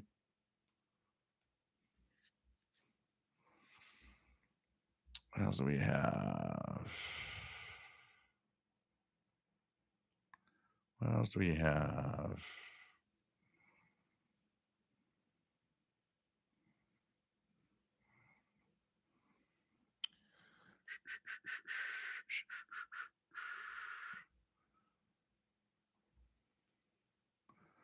Yeah, I did hear that noise on WTWW. It was a radar. I think it was a radar station that just popped up. Remember, 5085 is not anymore in the 60-meter band, technically. It's outside. It's like WWCR and WRMI. They're playing with some frequencies that are totally out of the range of international broadcasts. 15825 is not an international broadcast band frequency on 19 meters. Even 15770. The band ends at 15700. The other frequencies they use, like WRMI uses 7780, 7730. You're not in the 41 meter band there. You're outside of it. You're in a range where any utility station can pop up someday and say, I'm here because this is where I can be. You should not. 5085 is an example of that. It is not within the 60 meter band anymore. So any utility could just pop up and say, well, I'm here now. And there's nothing they can do about it. And it's not necessarily jamming, it's just some signal. The other thing also we got to be careful with thinking maybe we're jamming is that stations might, like a utility station might be on a frequency, be there all the time. Station is going to be there also, but because of their different parts around the world, they never interfere with each other and standard propagation. But one day, some weird propagation happens, and what happens is that the utility station for one day or 2 days is interfering with a station, and it's not intentional. It's just some weird propagation conditions. Uh, what else do we have? Don Royal, Texan. The best is buy it from a non-co. Yeah. Andy New, nice to have you here. M7CON from the UK. What else do we have? Francis Moore, with the ELAD, you have the best of both worlds. SDR with dials and buttons, used together or separately.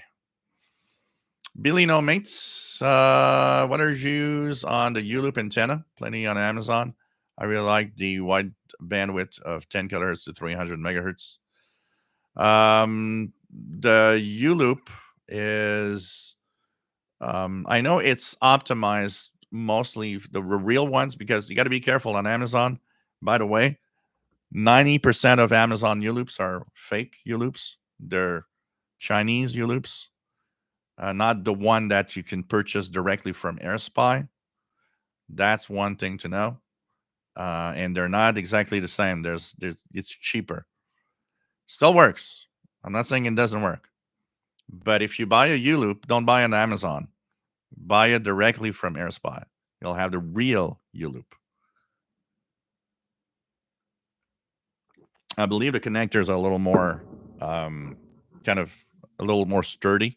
So there's less chance of breaking. From what I see, people that have a U-Loop all seem to enjoy it and be happy with it. I have one here. It works well. I can't complain. I've got one here. I should set it up again because I haven't used it in a while. It's actually there in a box right now. It's just I don't have space to, set it up. Remember, the U-loop is a more of an indoor type antenna. It's not meant to be outside in the elements. That's where the MLA30 is interesting, because the MLA30 can be put outside, whether it rains, it snows, whatever temperature, it works. The U-loop is more of a portable antenna that you have either for your home, or it's nicely done for its portability to bring out somewhere for the Xing. But it works. It works. Definitely does. It's a passive loop. So there's no amplification or nothing.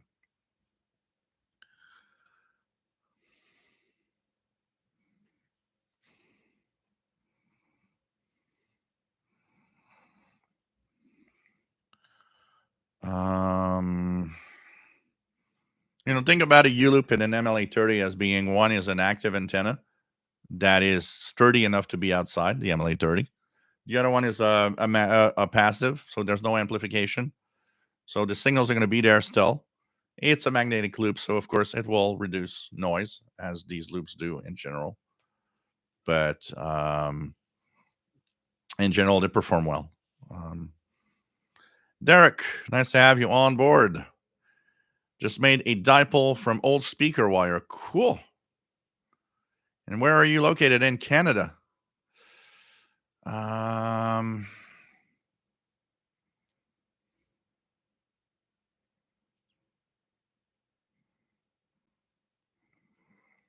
Also, the U-loop is kind of optimized for AirSpy SDRs, basically.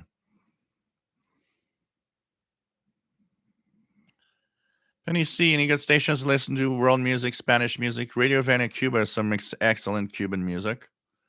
If you like Brazilian music, Radio Nacional Amazona 11780 often has some fantastic Brazilian music. And, listen to stations. Radio Romania has some Romanian music shows.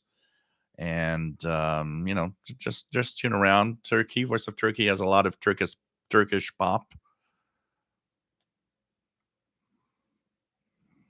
Yeah, from what I see, everybody seems to enjoy their ELAD. Absolutely.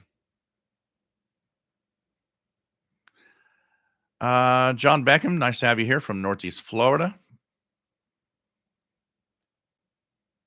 Try to go down here.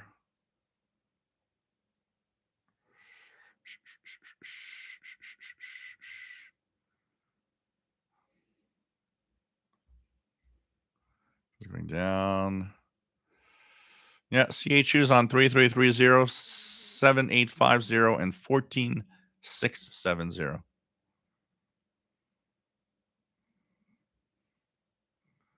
Jim from Rhode Island, nice to have you here.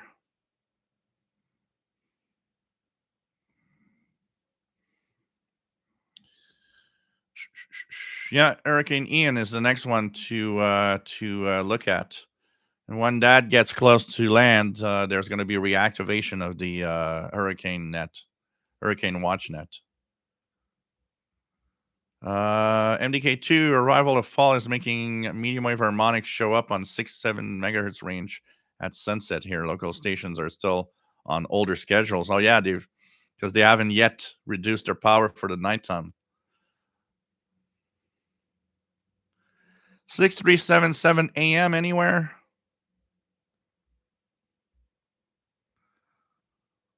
Radio Havana, Cuba has some great stuff. I don't agree with Radio Havana, Cuba being needing to disappear. They have some great Cuban music.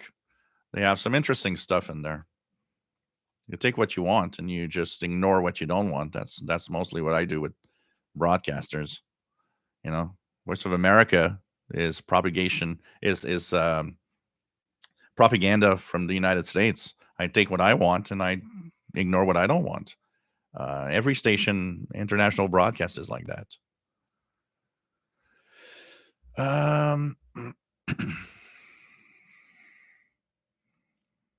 Matt says even 5 megahertz. Yeah, it's possible. It's possible that you could see the third, fourth, fifth harmonic. Definitely. David, holy cow, WWV 25S9 on running barefoot, no long wire. on a DX398.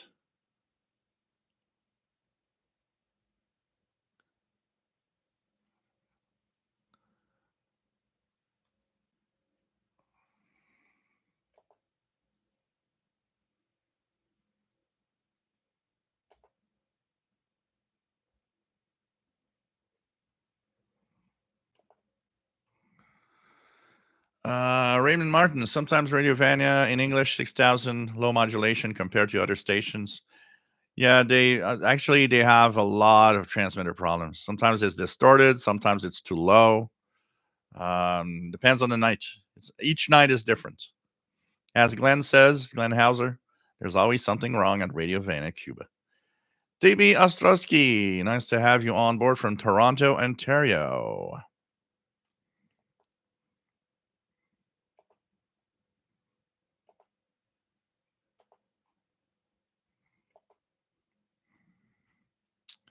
What else do we have? Matt says, out west, we could get the third harmonic of Radio Vanuatu on 11835. Wow. No, crypto mining is probably not a good hobby to have at the same time as a radio hobby. For sure. Voice of America, 15580. Yep, definitely. Jason VE9 JMC, nice to have you on board from the Bathurst Maritimes. Hope it's not too bad over there. Our JDA Dakota has heard WRNO on 15010, which is the second harmonic of 7505.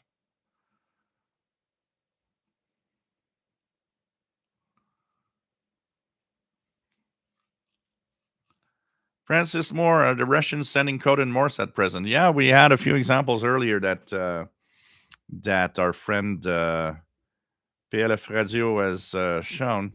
If I look at Priam, anything else right now? Priam, anything special being sent out soon? Nope, but in 2 minutes, you'll have the Cuban number stations on 17480.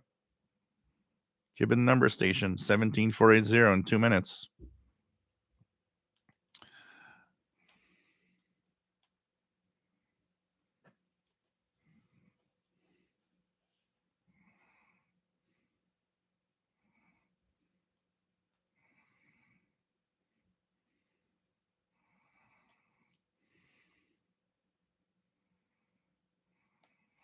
Yep. Interference does not mean jamming. Absolutely.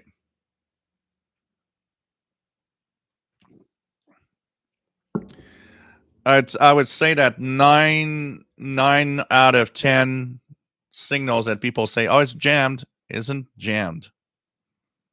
It's either some interference. It could be some local interference. It could be some utility signals popping up. Like I just said earlier, remember a lot of stations are using out of band frequencies. So they're not, if they get some signal over them, they're not being jammed. It's just they shouldn't be at that place. You know, there was a discussion about that last year on WWCR because they were talking about 6115 in the 49 meter band, which was interfered with a signal that sounded like radio teletype, which apparently came from the Azores, and it was a U.S. Navy station. But in this case, 6115 is 49 meter international broadcast band. And the discussion was, well, you know, and that's actually what they were saying is that, well, if it happened on 15825, we wouldn't say anything because it's an out of band frequency.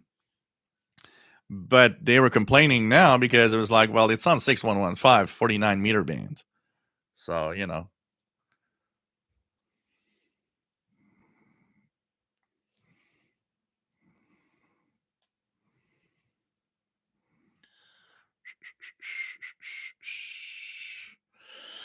I don't know about the FCC database, Dr. Sissop, but I know WWCR and WTWW are listed in the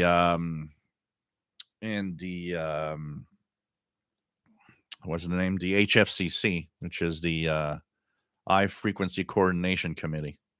So their frequencies are listed there, though.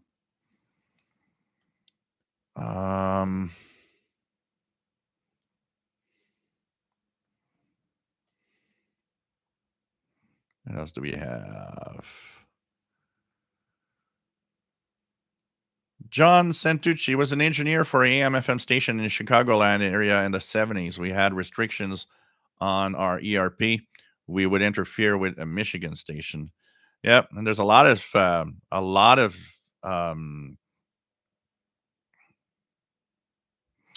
of stations, that especially at this time of year where the changes in their pattern, day night patterns.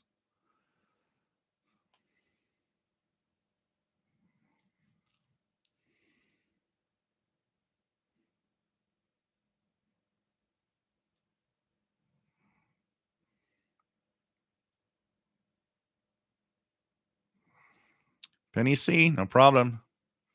Pags, nice to have you here from Duluth, Minnesota.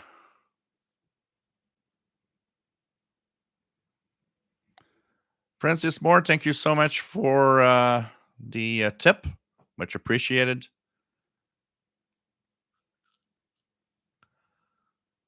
Mad Max 2069 has 9330 booming in.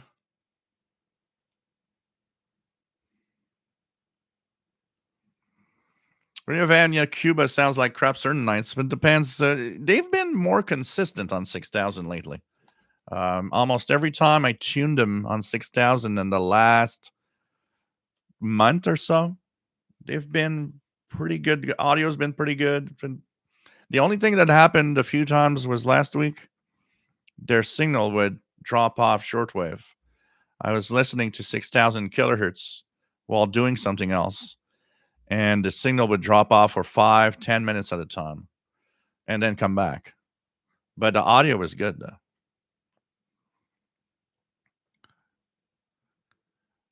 Paradigm Prophecy is back. Taos on the MLA 30 Plus. That's what I use here and works great, but it all depends on what you're expecting out of an antenna. If you have low noise, a long wire is a way better antenna. It really depends what the conditions are where you are and what you can set up as an antenna. Matt says there's always something wrong at Radio Vanucuba. That ought to go to Glenn's monument when he passes. Absolutely. Radio Vanucuba has a good signal when the audio's good. It's it's something else. I'll have an example to what you're saying, Matt. At 02 to 03 UTC, except for certain days of the week, there's one day where I can hear on WRMI Radio Argentina al Exterior in English or in French. And there's other stuff that I can actually listen to. Many days of the week, the 02 to 03 UT time slot, if I'm searching for something to listen to in English here in Montreal, there really isn't much choice except either listening to music from WTWW or, the rest is the religious stuff everywhere. So what else do I have? Well, you know what? I have Radio Vanucuba. I just put to 6,000 kilohertz, leave it there for an hour. I know that 03, I'll have some other stuff to listen to. So I just listened to an hour of Radio Vanucuba.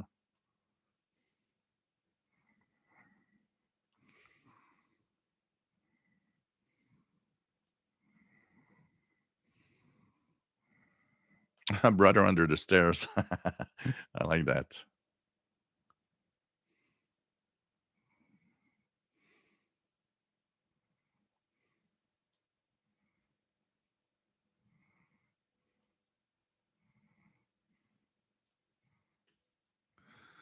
Um,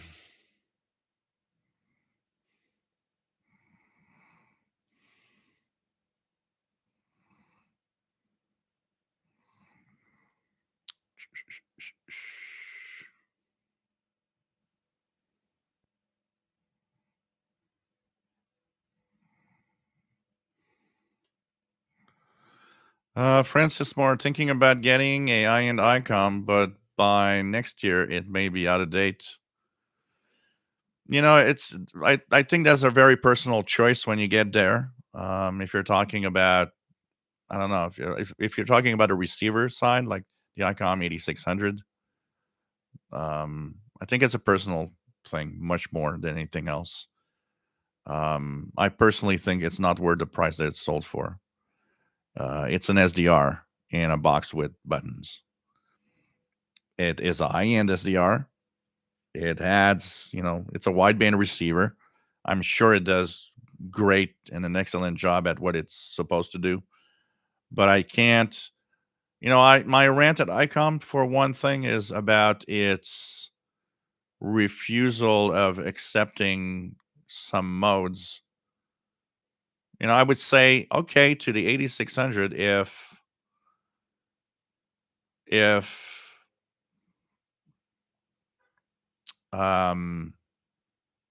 it could decode or it could have you listen to some of the digital modes that are very popular unencrypted on the VHF UHF range today that they are not adding because they had to pay some royalty or something for using it, and it's a competition to Icom's own stuff like D-Star and so on. So, the 8600 is nice. I've seen it in action. I've used it a little bit in a real world environment because Eric Cottrell did bring one to the barbecue here in Montreal a couple of years ago, and I could see it in action.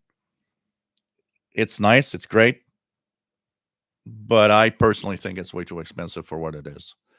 If you're to buy a 8600, you're better off buying a good transceiver for ham radio stuff. I would. That's what I would say. What are you having in 9395, Dr. Sisop? Because I'm getting WRMI here. John Beckham, WW viewers making different time tones. Okay, that's because you were listening at the 8-minute broadcast. I don't know if here we go. Like that.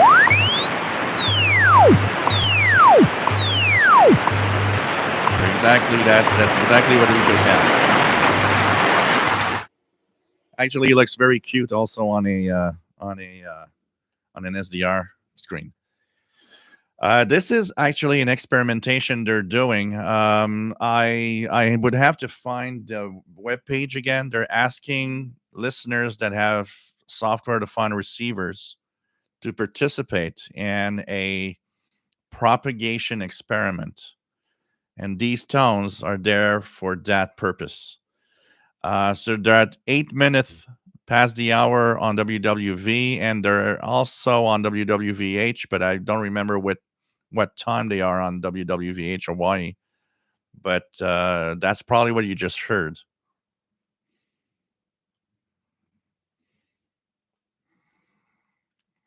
Matt, yeah, Arnie Caros, yeah.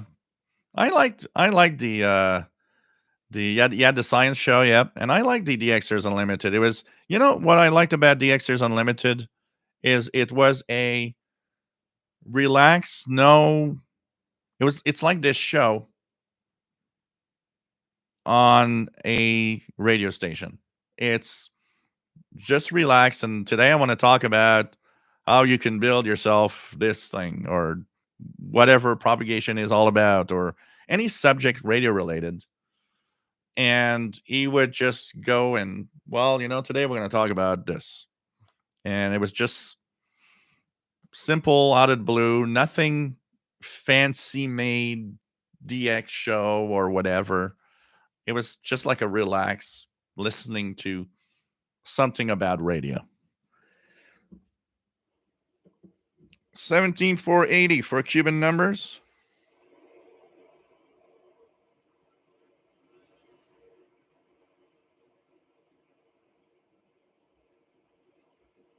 Signal is very strong.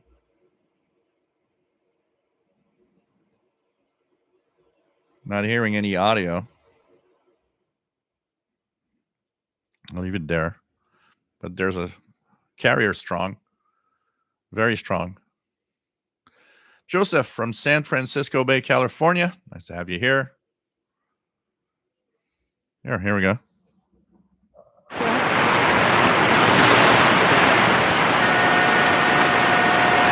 And that new tone they have now.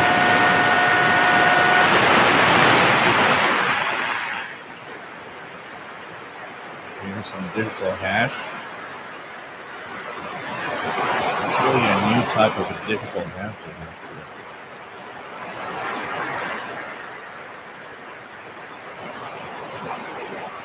And the numbers. So 17480 coming in quite well here. And the Tension H501X. You can see the numbers.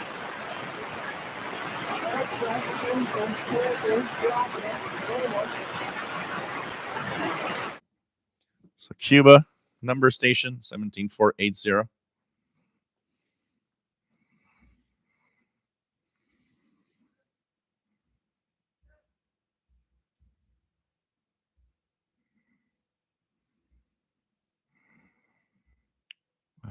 What else do we have?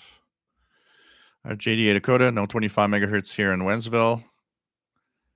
Billy No Mates, is there a website where I could hear examples of PSK, RTTY, PSK transmissions? Yeah, there is one. Wiki. That's the site. Just gonna. There's that wiki place.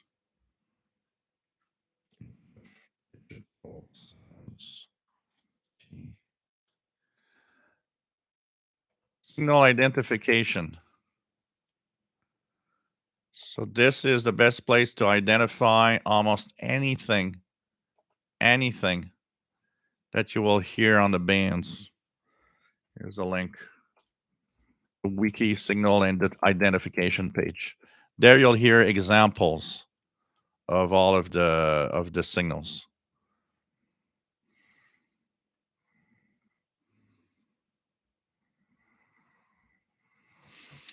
Robert Osborne, has anyone picked up Radio Congo? I've seen it reported a few places. I need to stay up a little longer because it's late. I think it starts at 06 officially. That's 2 a.m. here. So unless tonight I feel like maybe staying up a little later than usual. 06 UTC on 6115. But I did see some reports of it.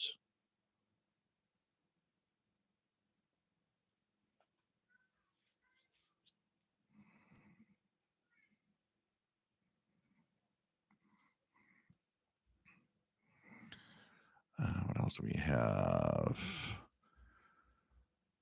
Bullseye, nice to have you here. What is that website that show what live radio stations are broadcasting? I lost it. Well, there's several websites for the schedules. There's EIBI Space. So for those that are looking for schedules of stations, you have EIBI Space. DE, which I will share here with the schedules that are last updated 11th of September. So this is one for the schedules. You could also check short-wave.info. There is that one, which is also a place where you can check out schedules for stations on the air.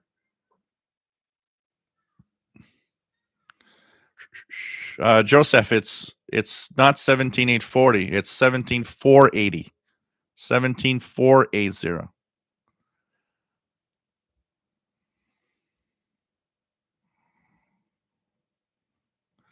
Sheila, nice to have you on board from Belleville, Ontario, Canada. Fred Waterer, nice to have you here. Bob Raymond, thank you so much for the tip. Much appreciated. Have a great dinner. 17,480. Because here 93.95. Am I hearing WRMI right now?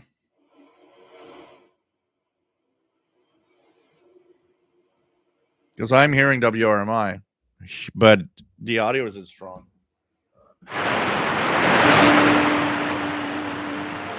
It's a very, very weak audio on 93.95. It sounds more like a dead carrier, but it's WRMI. So that's probably what you're hearing. But the carrier is very, very low. Jacques.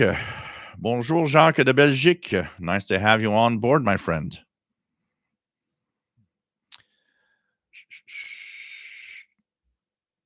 What else do we have? Oh, it's DRM for their documents. Really? Wow. So if they upgraded, we were talking, remember, Matt, we were talking about how we were wondering if they were still using it or it was just like an automated process. If they have updated that, it means that it's definitely being used.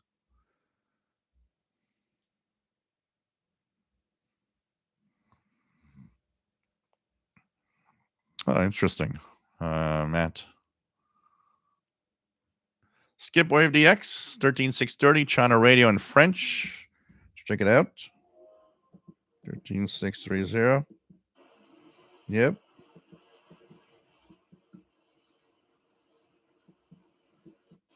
And I think there's the one on the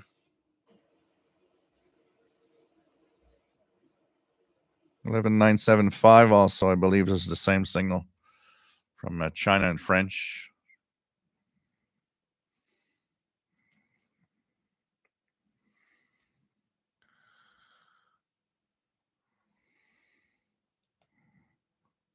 Huh, interesting, Matt. Okay.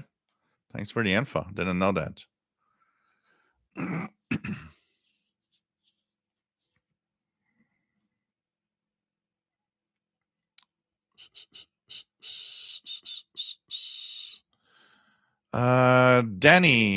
Danielson. By the way, always enjoying the show. Cheers. Nice to have you here, Daniel, in Melbourne. Pretty cool. Dear Radio, the Packrat PK232 has a mode that will decode unknown signals and then switch to that mode. Forget what it's called. Pags, every show I learn something. Oh, yeah. Signal Wiki is a great place. You'll have a lot of pretty much every digital signal on HF and even on the VHF UHF range is up there, and they give you details about it. You also have there all the sounds of the different radar systems. You'll be able to see the different radar systems, hear them, know which ones they are and where they're coming from.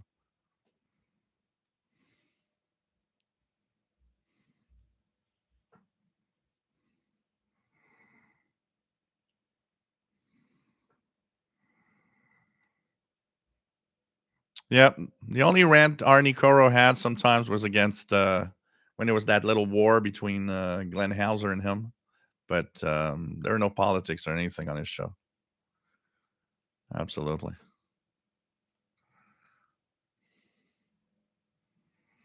Yeah, that's the best thing to do, Keegan. When somebody starts, saying that all they hear is about his terror and they're tired and they don't want to see him on the bands. Hey, you got a tuning knob. It's for that reason. You tune away. That's all.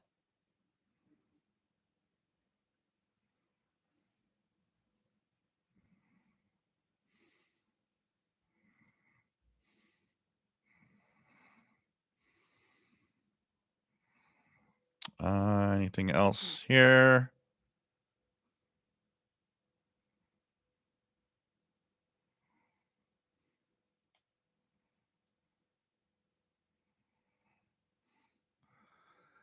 Cool. So, hey, I'm down to chat finally. So, of course, lots of nice resources, like I was saying, of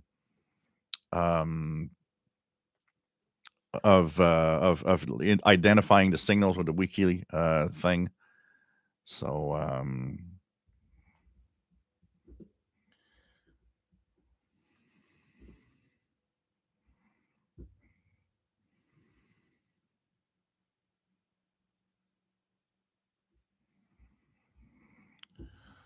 What else do we have? Arnie's Autocrat's Kitchen. Is it true that Arnie Cora was one of the co-founders of Radio Havana, Cuba? Um, I've seen that. I believe even the Wikipedia page that talks about him says that. Um, I, I wouldn't be surprised. I mean, he's old enough to be part of, one of those that started all of it. I know he did, and for a long time was a very, was the one doing all the technical stuff and repairing at Radio Havana, Cuba. So, I wouldn't be surprised. I wouldn't be surprised at all.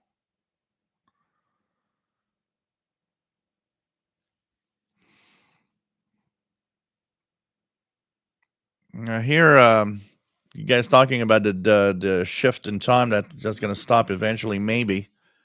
I know that from what I've read here from the U.S., there's nothing done, nothing official yet.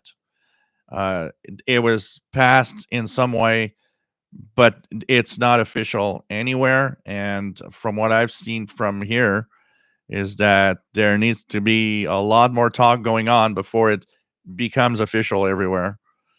And here, there's been some talk about it in Canada, but it is everywhere they said the same thing. Here in Quebec, I know that the prime minister said we're open to the idea, but only if our neighboring states, New York, Vermont, and all of that, do it. If they don't do it, we're not doing it. So we will follow. We will follow if it happens, but if it doesn't, and it's not a done deal. There's nothing official about the end of DST in early next year.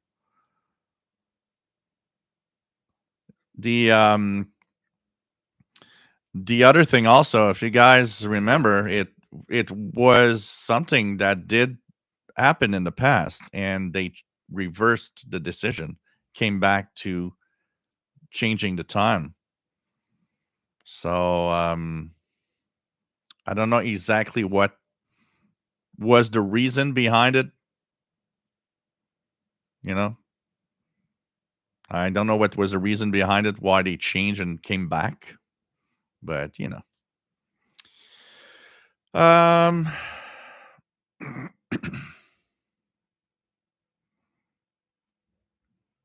what else do we have?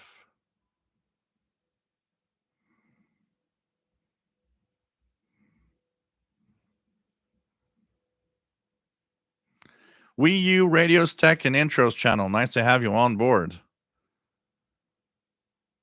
A little quiet, guys, just because I'm hearing some kind of banging, and I'm wondering where it's coming from.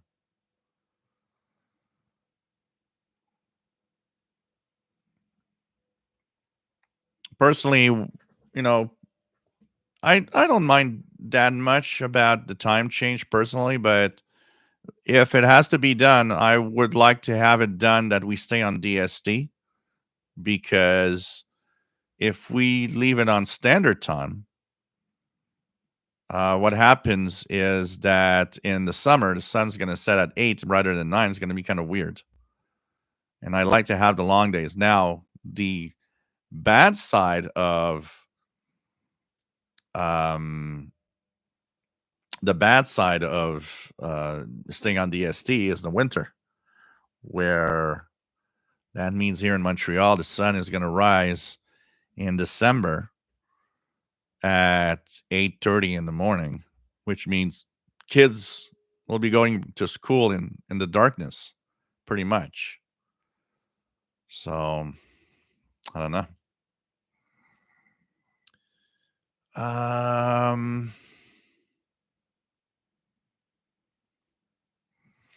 Bullseye, are you getting anything on 11760?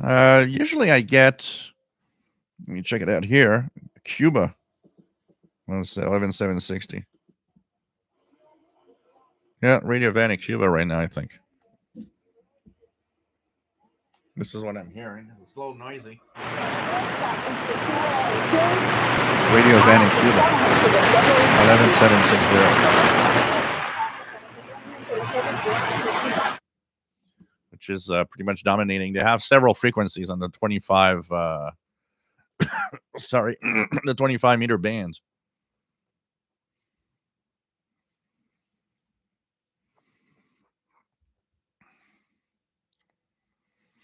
De-Xing Slovenia. Nice to have you on board.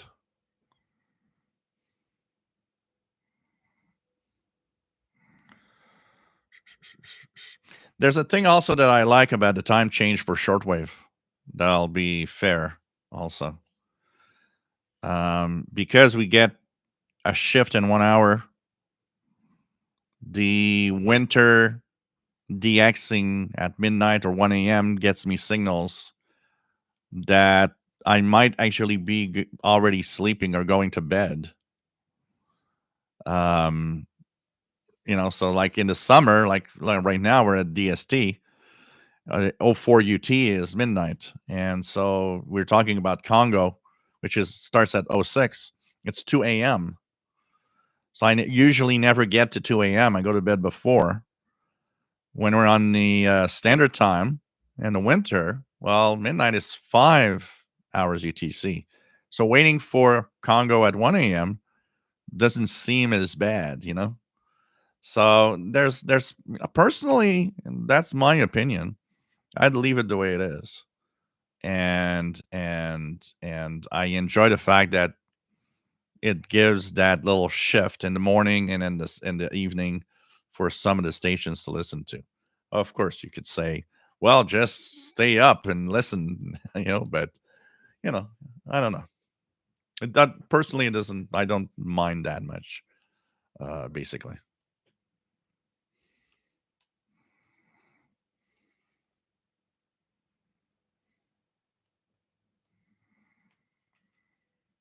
What's happening also now is that the changes have shifted in their time frame.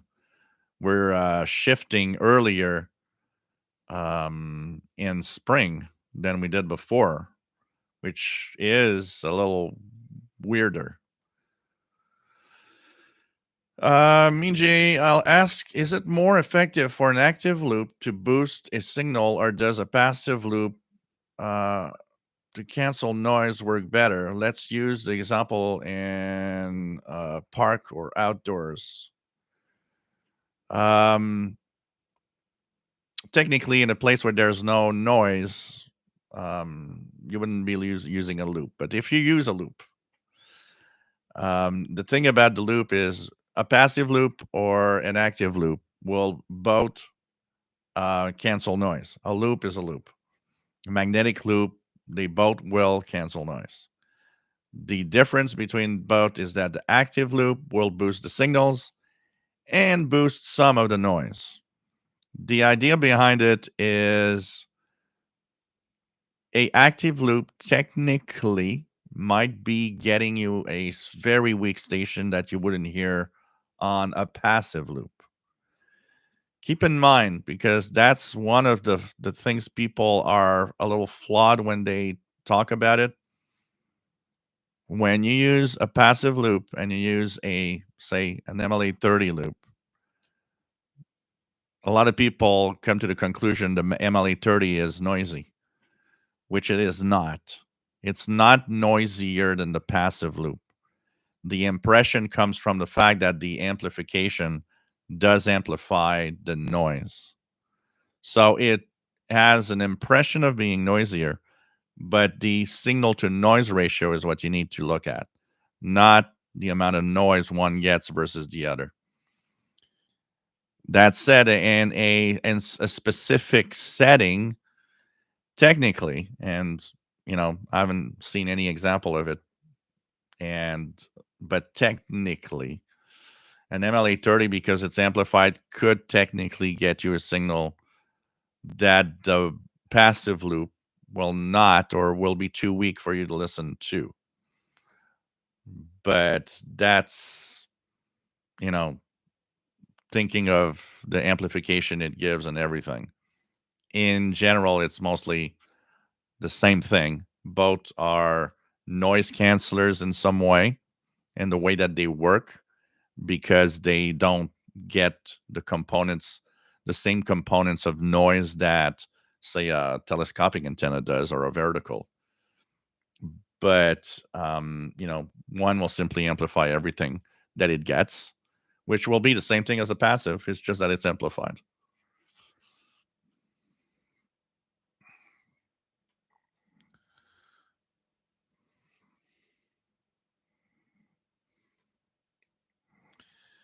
Um,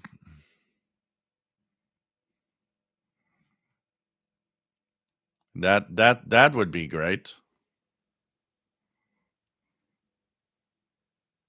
Take care, Francis. Stay safe. Always fun to have you here.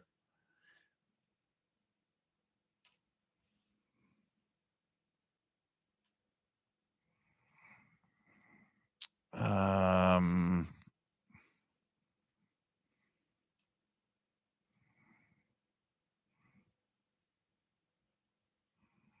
yeah, that could be and still be, again, a problem about kids going to school in the dark again.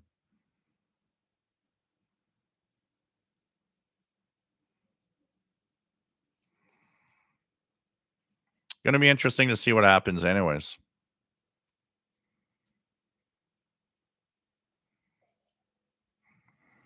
It's like going on, when you're a guy that lives up to the north, like here in Montreal, or even some of you guys in Europe, in the UK, you're even more to the north than we are. It's when you go on vacation. We are minded. So here in Montreal, wintertime, December, sun sets at 4 p.m. Summertime, sun sets at 9 p.m. with DST. So we associate warm, beautiful weather with the sun setting so late. And then you go on vacation in the Caribbean, and you notice that, well, sunsets at 6 or 7, and it's like, whoa, what, this is so weird. Because you just don't think about it, but you can mind it that, well, you know what, yeah, the warm weather got, in my head, the warm weather and the late sunsets go together. Well, it's not the case. It's the case just here.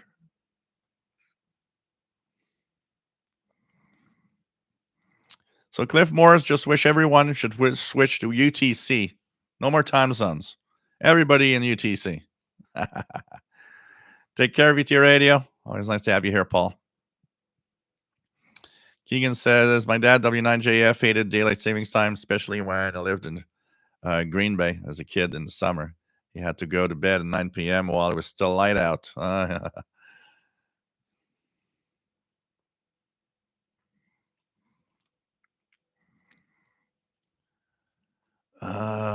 What else do we have?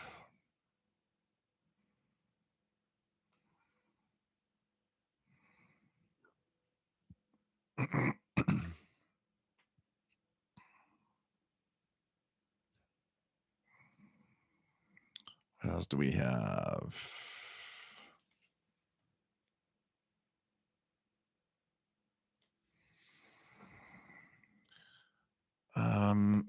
John Beckham, can you get the XH data D368 in Canada? It is selling at 24. 24 where? On Amazon US? Let me just check the price here.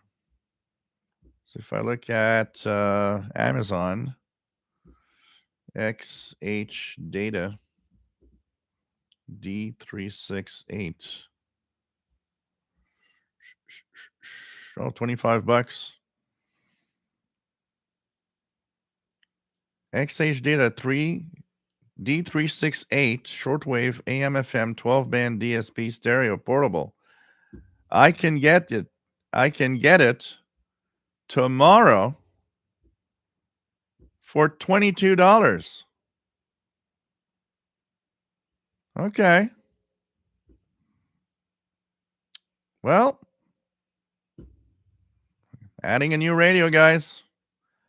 That costs $25.29. Place my order. Here we go. $25.29 Canadian. I will be having a new little radio to play with, and I'm going to get it tomorrow. So new radio tomorrow, the XH Data D368. Pretty cool.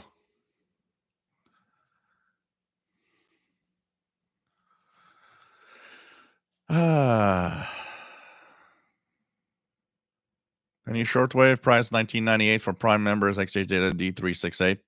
Yep. Going to be interesting to see. Can't wait to get it tomorrow. New little radio that I'm going to be making videos with. It's going to be cool. Very, very interesting. Wow, that was cheap. I'm not used to seeing cheap radios like that anymore here, even here in Canada, especially here in Canada. So the D368, just to give you guys an idea, if we look at the specs,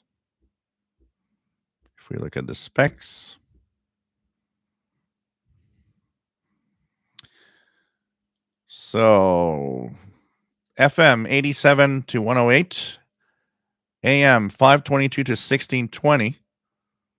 So that means it doesn't have expanded AM band, which is kind of meant for another market, basically. Shortwave 4.75 to 22 megahertz.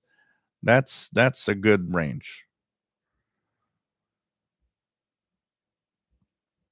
Rechargeable battery, MP3 player, Bluetooth speaker, good sound quality. You get one XH data, one USB charging cable, one English manual, one rechargeable battery, one lanyard handle for carrying. Radio has a 1-year warranty. So, okay, guys. I'll be getting that radio tomorrow.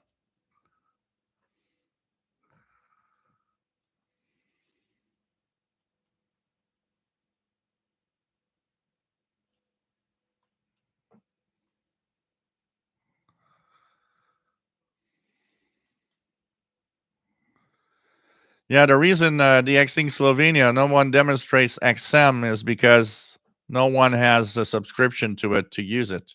Because you have to be subscribed. You have to be subscribed to the service. And does it still work? Because, I mean, when that radio came out, XM and Sirius were two separate satellite services for radio. Then they merged. Did that keep the compatibility with the Ethon E1 and its XM capability? That's something I'm curious of. But the reason no one demonstrates the XM is because it needs a subscription. Probably most that are using it are not subscribed to the service, because you have to pay the service in order for that to work.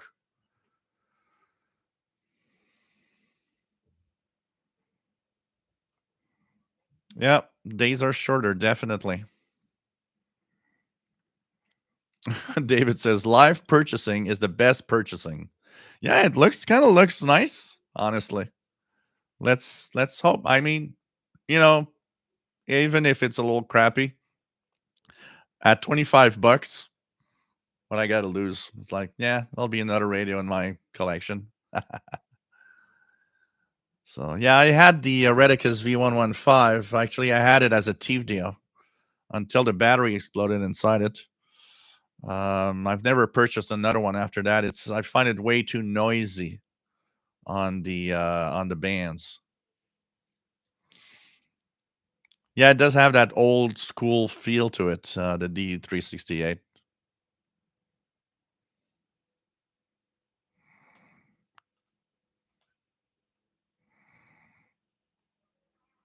Dwayne, nice to have you here.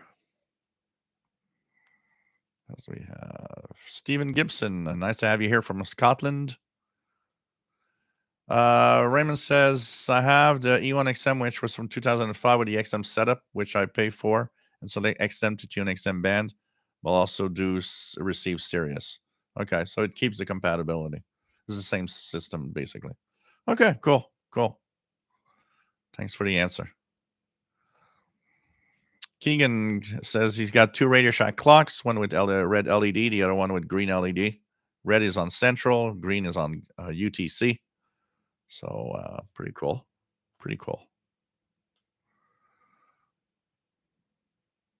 Gabriel, nice to have you here from Uruguay. Lucky Boy Cat, all Sirius XM customers got merged together. Okay, cool.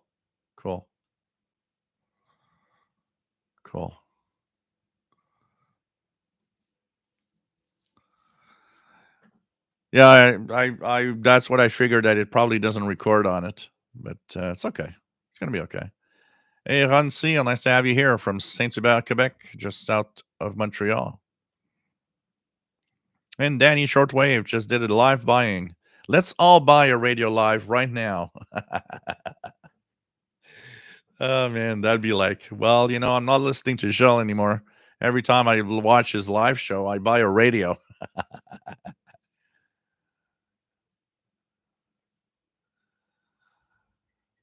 The XM Slovenia, what happens if you go to XM mode on Ethon? Can you receive XM in Canada? Yeah, so basically that's what they were saying, is that you subscribe to Sirius, because now it's Sirius XM that it's called. You subscribe to the service. Once you subscribe, you'll be able to receive the XM satellite radio service on your E1. Facts about a lifetime XM subscription many years ago.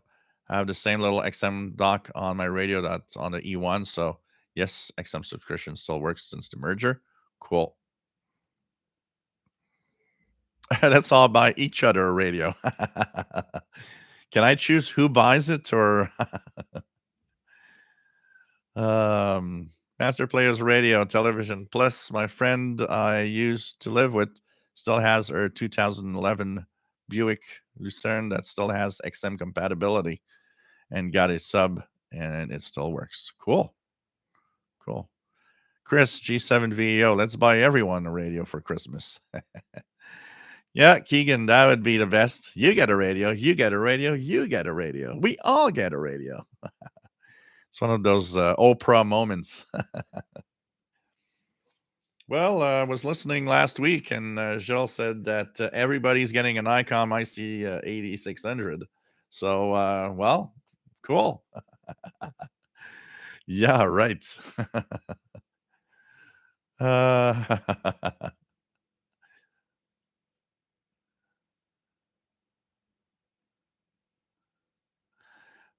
David, EA3IEK says, find this cheaper portable segment quite interesting. I think it has quite a bit of potential for unexpected finds of radios that, while cheap, perform better than what their price might suggest.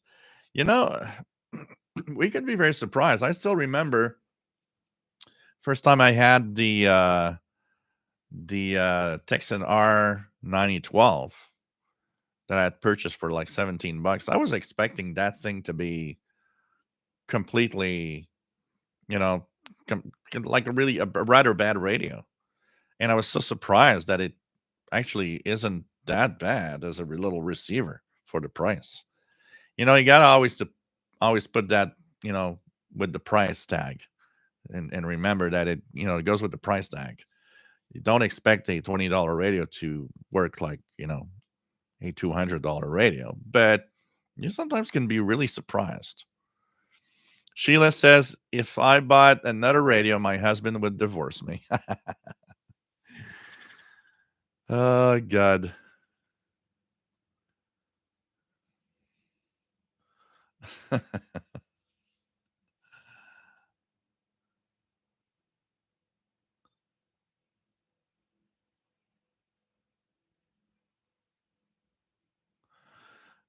Billy No Mace Tech Minds here on YouTube reviewed Swiss Army knife of radios, the Q1900 version 3.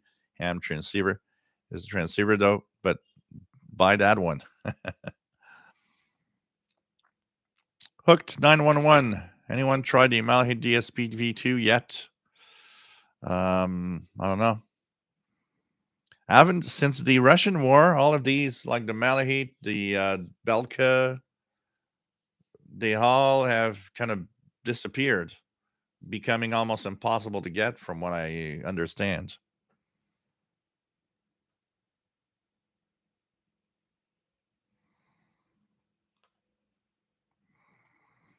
John Beckham, I will be waiting for your review on the XH Data D368. Thanks. Yep. Yep.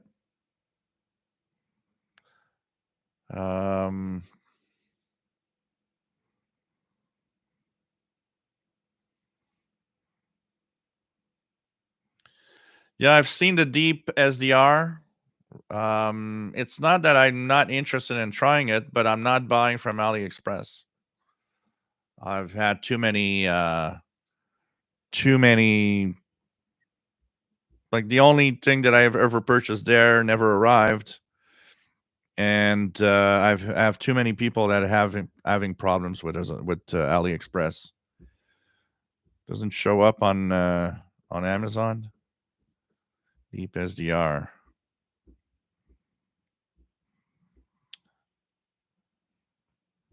Why is it that I'm actually I put Amazon search deep SDR?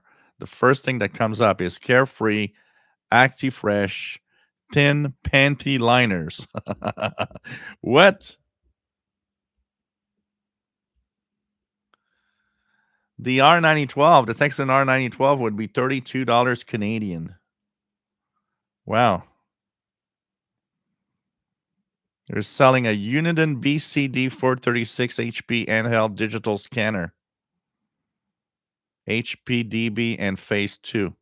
$681. Youch. That's a lot of money. That's a lot of money.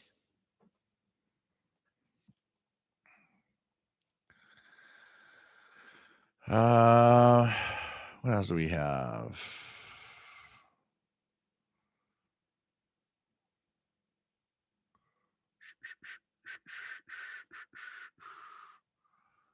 What else do we have?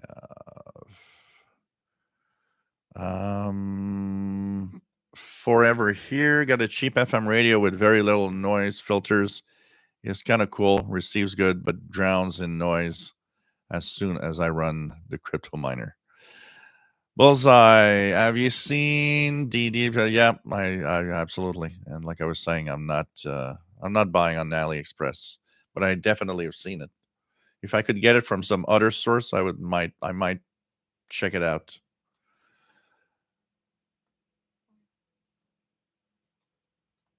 Oh, definitely. That I mean, the V115, a radio of that price that adds a keypad for direct frequency entry that can record all of the functionalities it has in the bands. Yeah, frequency display. It definitely is an amazing amount of features for the price.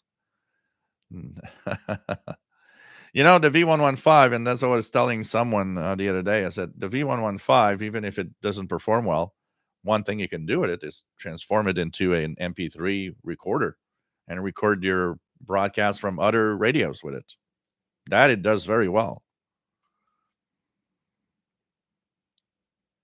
John Crawford, Sewardon R108 arrived today, just charged up. Looking forward to trining here in Northern Ireland. Cool.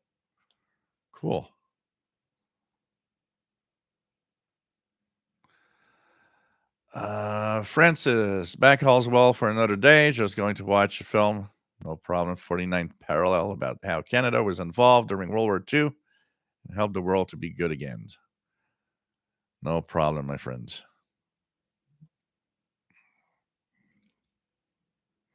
I believe no, mates. You won't receive much with panty liners.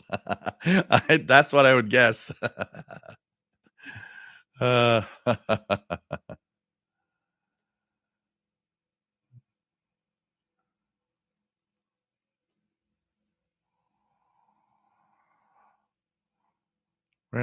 if I had all my radios since 1960, I would fill a storage unit.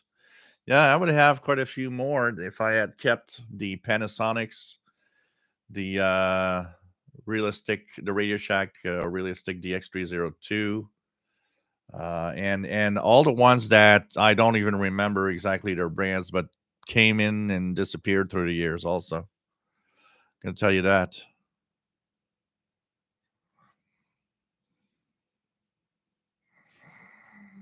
Yeah, Keegan the Xer. There is a, let's hope that they don't mess up on that one. There's supposed to be a smaller portable um, Ethon Elite Executive with SSB that would have HD radio and also adds a very beautiful, colorful display. It looks nice. Um, if they could make it good enough, I would actually be interested in maybe getting that. Because now seeing all the bad stuff and what's happening with the, satellite, the Ethon Satellite HD, I don't want to buy that.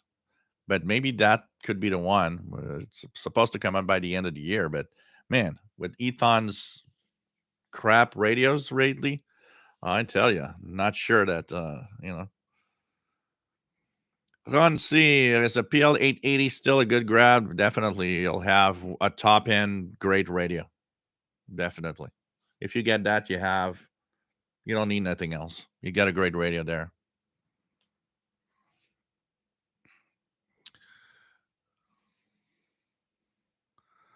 WFJ59, love the V115 you recommended last year. Quite a deal for 16. Oh yeah, for what it does, definitely. And the sound quality is surprising on the V115 also. Master Players Radio and Television says V115 make a good USB speaker with a microphone. Yep, yep. It's pretty pretty impressive.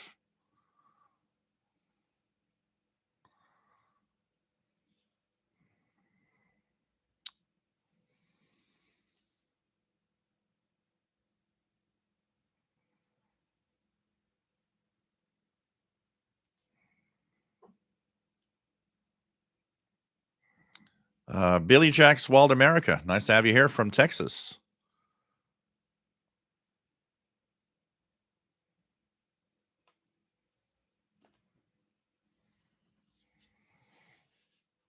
Did you get all the Sangean HDRs?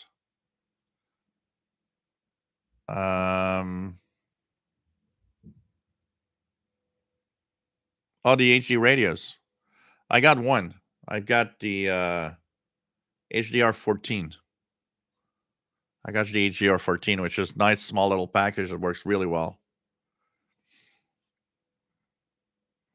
Christian Marcoux, bonne soirée. Fais attention à toi. À la prochaine. Take care, my friend.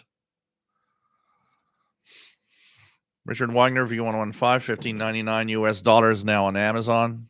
I never got to buying another one because what happened is the lithium ion battery swelled and kind of damaged the radio, and I just threw everything away. But I would still have my V115 if it wasn't for that that little problem there. Yeah, Keegan. I really hope that Ethon does a better job with that new one. Billy Jacksonville, America. He done Elite 750. Tuning ham guys in upside band are to tune them with a VFO. So, do I need to be messing with the wide, narrow, or the RF gain knob? No, the problem with what you're probably having there is, and that's a problem of all radios that use a VFO, because their frequency isn't precise on the tuning. You're stuck at the frequency display being at 1 kilohertz resolution.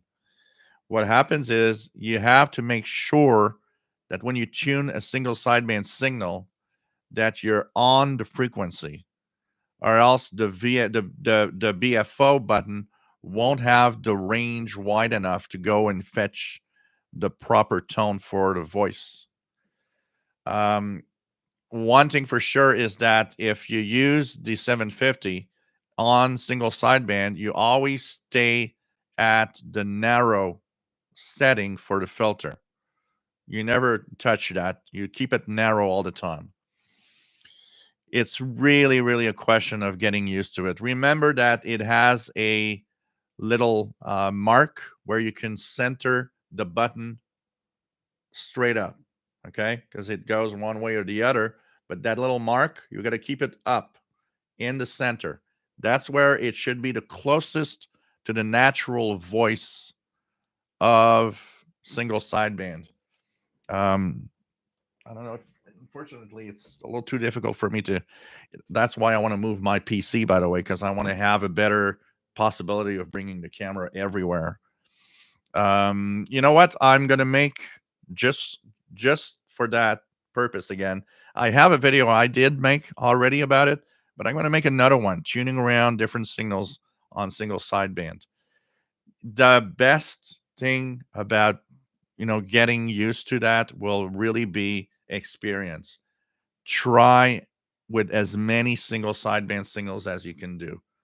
You will eventually find and get the hang of it. But it is always the problem with a BFO and a radio that's a little broad in its frequency precision. You never know if you're exactly tuned to the frequency. So if it doesn't work, tune 1 kilohertz up or down. Make sure that you try to find that sweet spot where the station is really.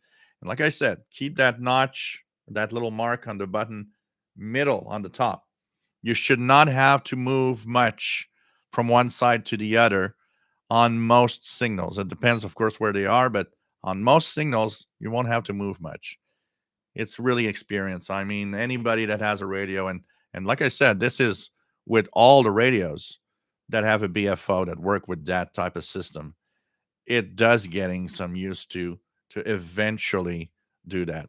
One thing I would also do is don't have the single sideband signals too strong. That RF gain button, put it so that you have a signal that's just that's just right but not too powerful. I noticed that one of the flaws also of that radio is when you um when you push the signals too high, the single sideband decoding doesn't sound great. It's almost as if it overpowers the internal signal that's created for decoding it. So do push down the RF gain so that the radio isn't as sensitive as it should be. But definitely, I need to make videos with the different radios tuning SSB. This is probably, if I have one of the questions or one of the problems that I see the most people having, the difficulty in tuning a single sideband signal on a radio. And the only way to do that, I think, is to use a lot of my radios. I think I'm going to go through a lot of my radios and that you guys have also, and just make videos, tune around single sideband and try to explain what I'm doing and help out as much as I can. Somebody looked at me tuning SSB on the Icom Elite and said, "Well, you just got that single sideband like right away." And he says, "This looks so easy." And I said, "Well, it's the experience of 40 years of tuning single sidebands with a BFO for a big chunk of that 40 years. It gave me that experience. And by ear, when you're close, and there's all sorts of little details like that. But hang in there, and try as many signals as possible.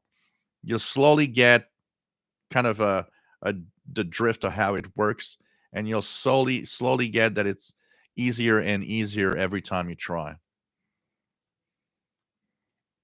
Remember also, everything is an upper sideband pretty much, except the lower parts of the amateur radio bands, which are lower sideband. But almost everything else is upper sideband. Last but not least, If you're trying to tune a pirate radio station in single sideband with a BFO and they play music, it's hard. It's even hard for me to try to find that sweet spot where the music sounds right. It's probably the most difficult thing to do. When it's voice, even if it's a little off, a little high pitched, it sounds great and it still works. But music, forget it. You have to be on the notch, or else the music sounds all weird.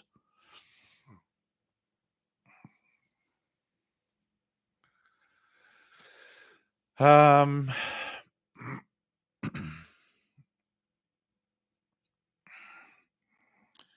John Becker, most of the radios that I've purchased over the last few years have been somewhat influenced by your videos. Yeah, and I guess a lot of people did buy.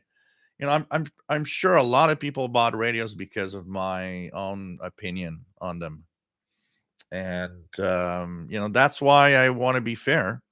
That's why I want to say if a radio's crappy, it's crappy, whether you like it or not, because I know somebody will buy it based on what I say, and I'm trying to be as fair as possible with every radio, every single radio. A lot of people always, I hear that all the time. A lot of people is like, oh well, you just talk about Texan. Yeah, because they make good radios. What can I say? If Texan comes out with a $300 crap piece of crap, you'll all know about it. I'm not biased. I don't care. I don't owe anybody or any company anything. You know, it's like the Eton Elite 750. I got so many bad comments and people saying, well, I got enough of your ranting at that amazing radio. I'm unsubscribing. And you know what? Um, it's it's an opinion and it's just based on my experience.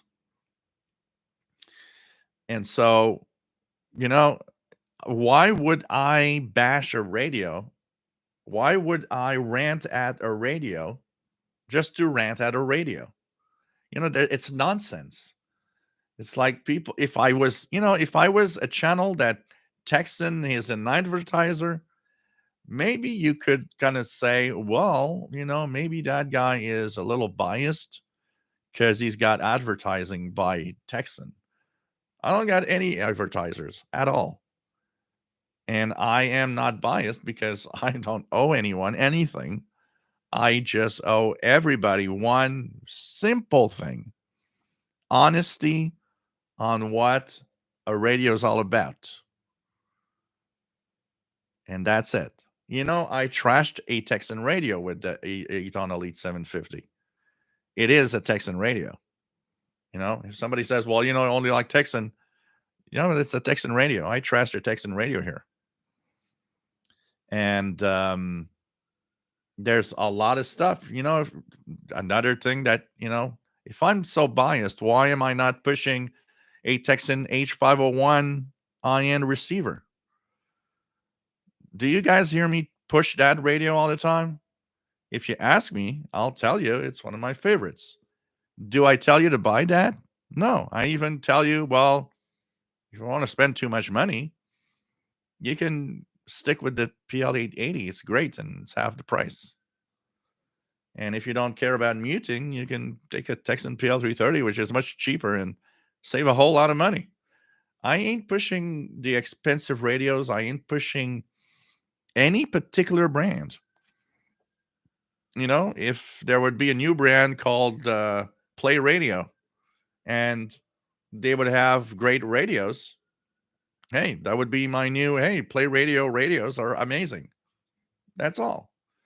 It's as simple as that. When I see all the trash that I got for talking honestly about a radio, it's like, why would I rant at a radio just to rant at a radio? What's wrong with you people?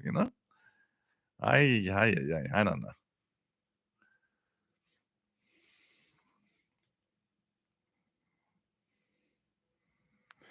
What else do we have?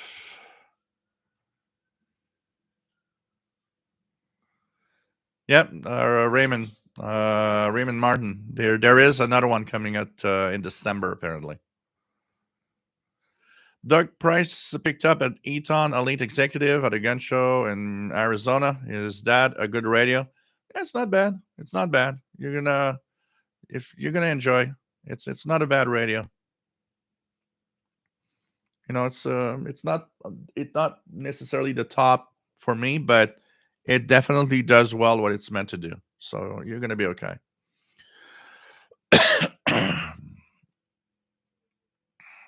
Yeah, unfortunately, Robert Zeus, some radios do not have a notch or anything to tell you that. So what you have to do when you don't have a notch, what you do is you roll all one side and the other, and you try to position it what looks like being in the middle. Brian Penny ordered a ATS 25X1 from eBay vendor. It arrived in fine condition, but was totally unusable when powered up. It had a nasty, raspy sound. They refunded my money and didn't want a defective unit. Wow, okay. It's kind of interesting. So, interesting about the ATS X1. Yeah, I've got the older one, which is not the X1, which is just the ATS 25.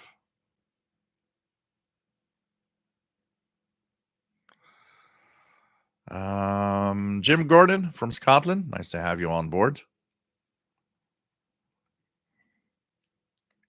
Francis Moore in the UK got the pantyhose advert stuck to the PL880. It's a bit more useful.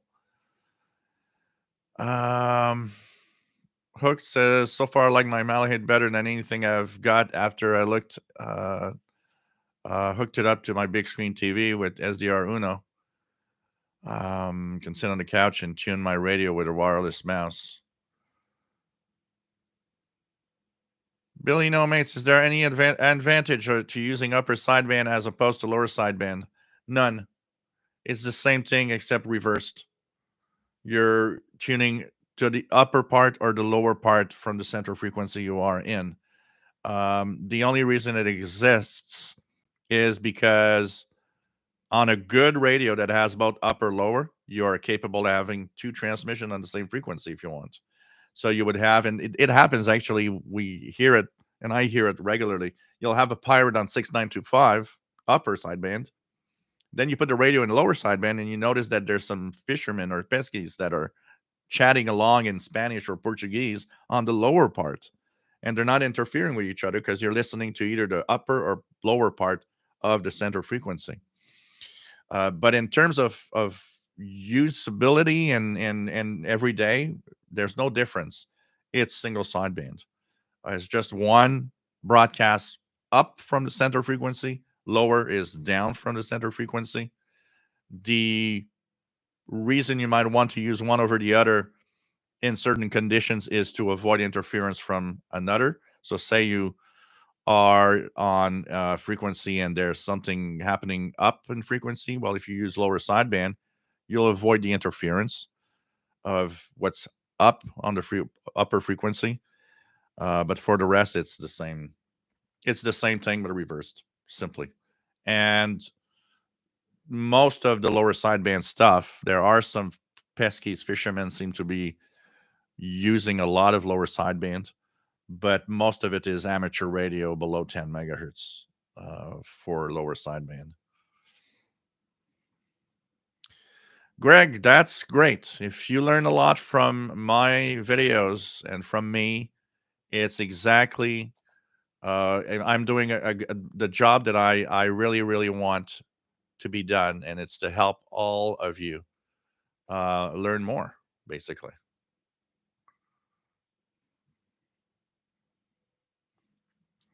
So Keegan the Xer got the HDR14 as the first HD radio after my review. Jim Gordon, here in Scotland, I use Shannon Vomit 5505 to test single sideband on my radio. That's also something. Maybe that I was actually thinking of that when I was doing talking about the BFO thing. Find or maybe have you guys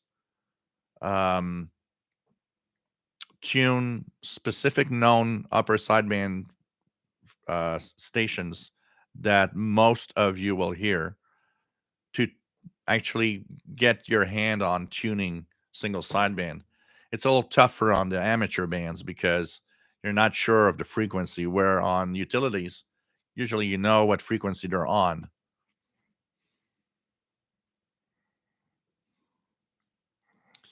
Ron Sear had the Elite Executive for 3 months. Love it. Yeah, it's a decent radio. Definitely. Definitely. Can you recommend a better antenna? The MLE30. I have it and a discount at 30 feet with LMR 400 on it. Honestly, there's really not much more in terms of if you're looking just for a loop. I've got an expensive W6 LVP loop here, and I don't see much of a difference.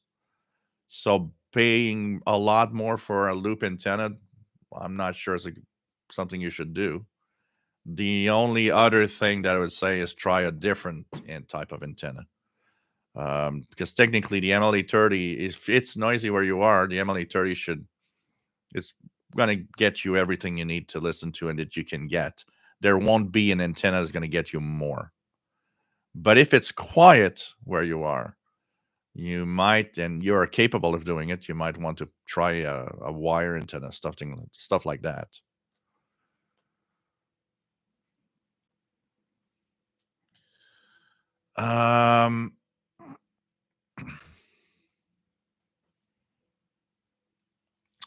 Forever Here, some Sony radios is also good at tuning. I saw when comparing in a YouTube video. To me, I don't mind the brand. I want reception.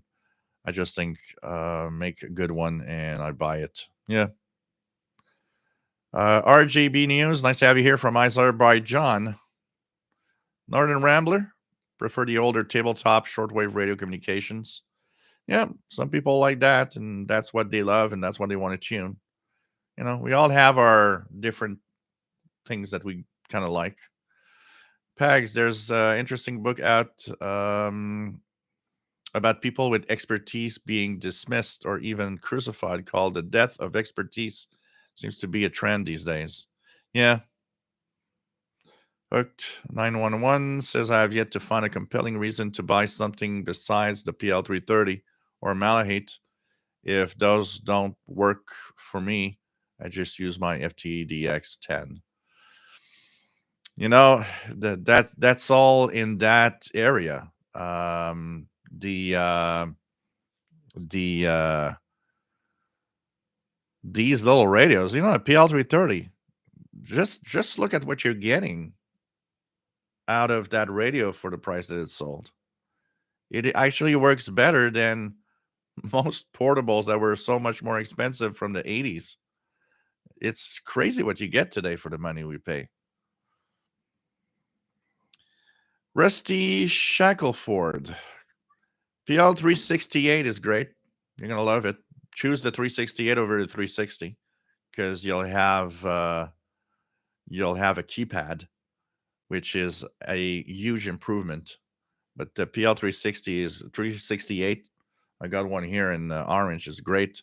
The CountyCom GP7 SSB is also the PL368, but comes from CountyCom in California. Tanya Parker, nice to have you here. KK7ICS. David says likes to use his D808 as a program listener. Leave it on the frequency, and it'll be able to keep the signal and the frequency listenable, even if weak. Thanks to sensitivity. Yeah, if you want to tune around, that's the flaw of a lot of the DSP-based radios today. It's that muting when you tune around of a lot of these radios, unfortunately. I'm the Yoda of shortwave listening. Good.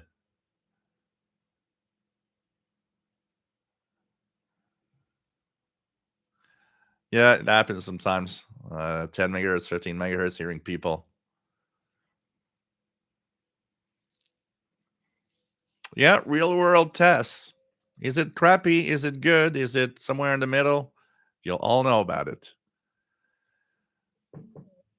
Daniel says the review of a product is the opinion of the reviewer. Reviews are good because it allows you to have a baseline for the product. I am enjoying iPhone 14 reviews. Yeah, but it's a little more than just the opinion of the reviewer. You got to be careful because there is opinions of the reviewer and there is the reviewer's own expertise and experience using radios that is becomes not just an opinion, it becomes a fact that there is some flaws here and there that are verifiable.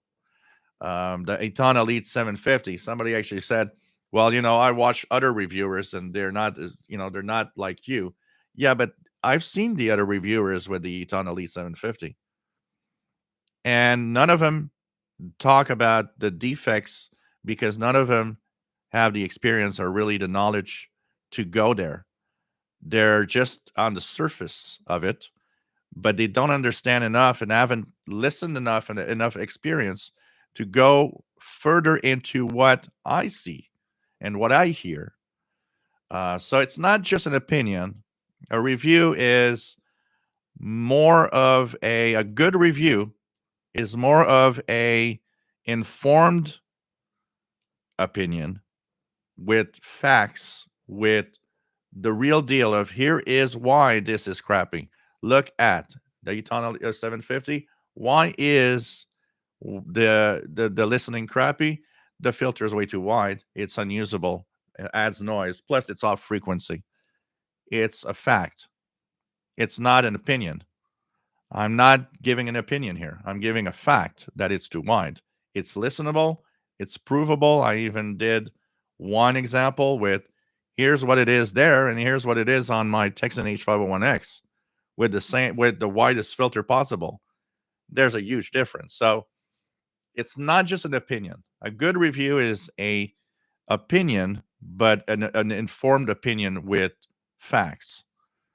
Not just this is beautiful, this is nice, I like this because of that reason, which is way different. So there are reviewers out there, there are opinion reviewers, and there's reviewers that are informed reviewers that give an opinion based on knowledge and facts, which is much more where I'm going. The knowledge and the facts of what is a good radio, what is a good, you know, how wide should a filter be? How bad, an example is the Texan receivers, the DSP chip with all the different bandwidths. Um, they're not the best bandwidth filters that exist in the world.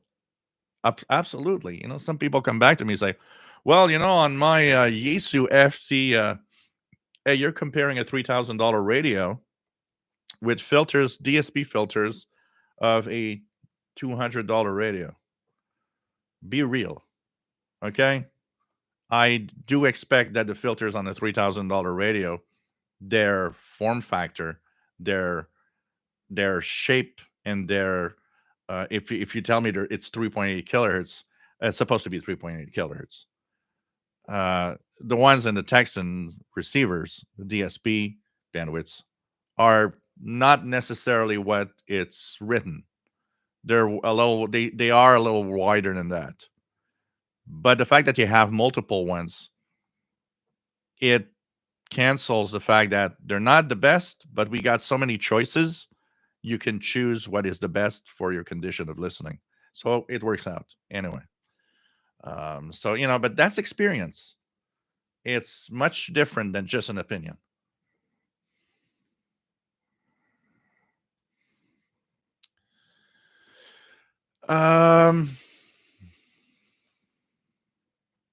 What else do we have? What do you think, Jim Gordon? What do you think will be the future of portable shortwave receivers? Will there be more Texans, Stangians, or even Ethons? I don't want to be a bearer of bad news, but I think on the expensive side of radios, we're going to see less and less of them. Because I believe we are at a turning point where sales of shortwave receivers are probably on the decline. And the only thing that will survive will be that slowly the offer shortwave radios might be less, but the ones that are left are going to give us maybe some interesting and good radios. But more and more, what I see and what I would, just look at the last 10 years since I've been doing reviews here on the channel. We used to have and hear all the time about, oh, they're going to make that new one. They're going to make that new one. We were all excited about Texan having 2 high-end radios that were to be launched. We have Icom now that unfortunately screwed up major time. If you look through the last 10 years, the announcements in advance of new radios that look exciting have declined.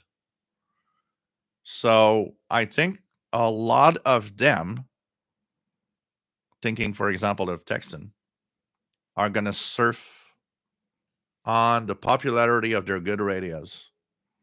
They don't have to invest in, anything to create any new hardware. They just surf on those radios are good, and we're going to surf on these radios that are going to sell. And I think that is a lot of our future, our near future. There will still be a lot of new models, but you'll see that they're all going to be much cheaper priced models. We're going to see tons of sub $100 radios, but I don't expect to see a lot of $300, $400, $500 radios in the future.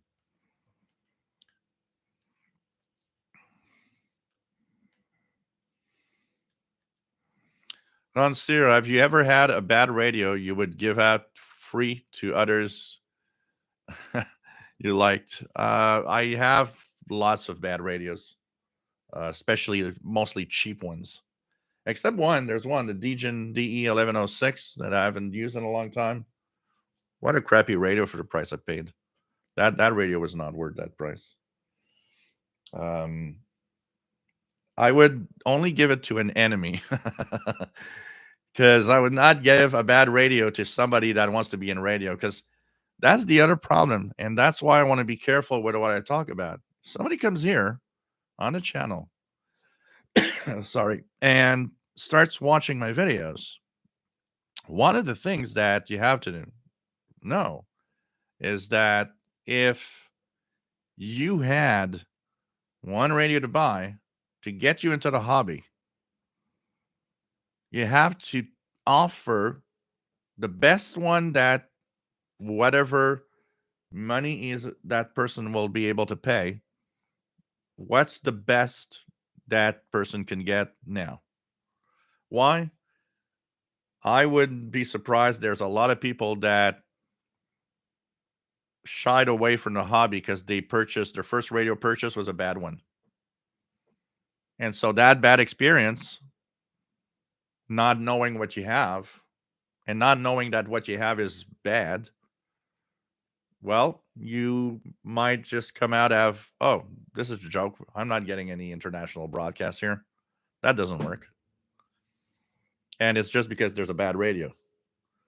So what I want here is somebody that stumbles here for the first time, kind of finds, well, that looks like an interesting hobby or whatever, or knows a little bit about what it is, but wants to have something decent. I want that person to be able to know what is the best radio that you're going to buy for the amount of money you're ready to pay. And that's why I want to be as fair as possible with all the radios, so that you know the crappy ones from the good ones, for sure. John Beckham, during Radio Shack's dynasty, they had many popular shortwave receivers. Indeed, the days of Radio Shack will always have a place in our hearts. So absolutely. Absolutely. And, they were not all top-notch performers, but in general, most of what you had from Radio Shack was okay, and it did a decent job of it. So, Hook 911, I don't see the future of an hybrid SDR, and I'm going to tell you why. There will be definitely other models like that. That's for sure. But that's more of a hobbyist side. A regular person, a regular person that wants a radio doesn't want that. It's too complicated to use. They just want the simplest thing possible. I already see a lot of people looking at a Texan PL330 and they're like, "Man, there's a lot of buttons on this thing.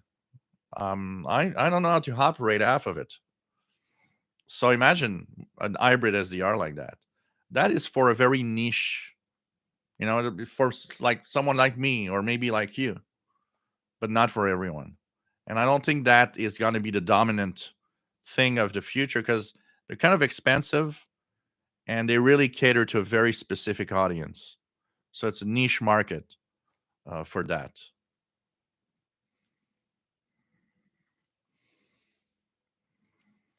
Color radio. What are the restrictions on the repeaters? What restrictions is supposed to happen on the repeaters? I haven't heard anything like that. Something that's going to happen in the United States. Good evening, Dwayne. And I'm not here Wednesday. Remember, guys, I forgot to say it earlier, but there's no more Wednesday show for now. All the shows are Saturday only, 20 hours UTC. Just make sure that everybody knows.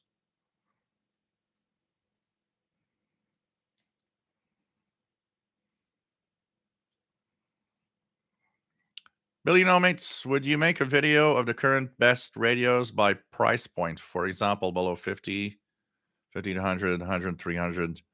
Yeah, that could be an interesting. I did some of the because I did do my best summer 2022 top 10, but yeah, maybe by price point that could be a good idea. Absolutely, to have by price point of what's being sold today still, because that's the other thing I have to look at what's available out there. Some of the models I have aren't sold anymore or very difficult to find. So yeah, that I'm gonna check it out for sure.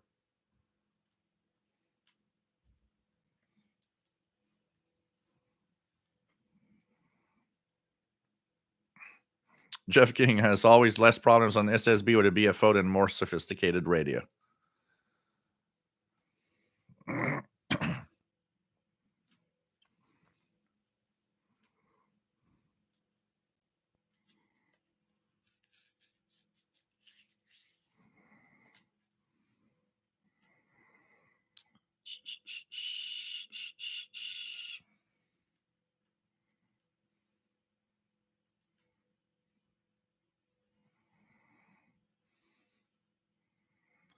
Take care, Penny C. Always nice to have you here.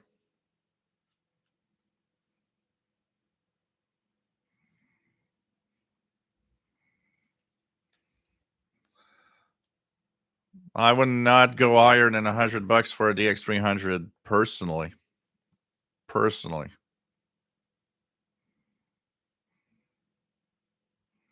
Hey, VT Radio, back from dinner. Under 100, PL330 or XH data, or what also is now known as CU on D808, is best sub $100 radio. Like I said, Ceodon has its advantage. It has or XH data, airband, RDS, and FM. The PL330, very precise tuning with 10 hertz resolution and frequency calibration. ETM scan is amazing. They both have features that might lure you into one or the other direction, depending on what you're searching for.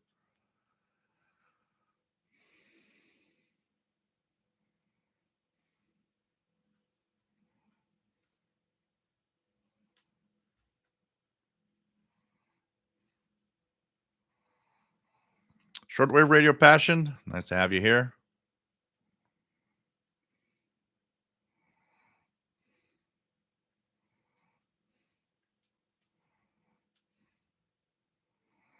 Yeah, the huge portables, Panasonic, Sony, and getting made. Yep, yep.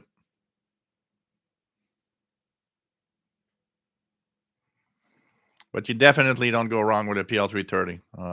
That is a great. Um, Jim Gordon, why have no radio manufacturers not built into their sets a scaled down portable version of the ML830? Yeah,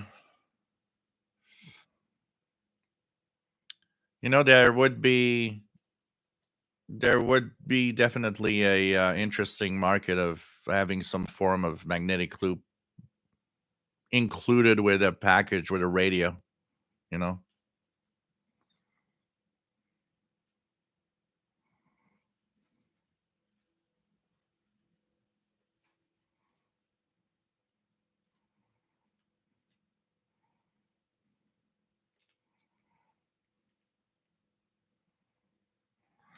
Raymond Martin says, "Saw an advert locally where someone was looking for an older used car with less technology of buttons." Yep, there's a lot of people that are intimidated with the high number of buttons on the radios. I used to be surprised at the amount of people that come back to me and say, "Okay, I've got that XH data now.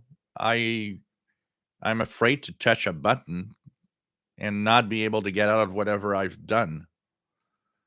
Not I say it all the time. We have to realize the majority of people coming into the hobby aren't very tech savvy, and when they look at one of those portables with 30 buttons on it, with all these cryptic little writings, what the hell am I doing, and how am I going to operate or listen to something on this thing?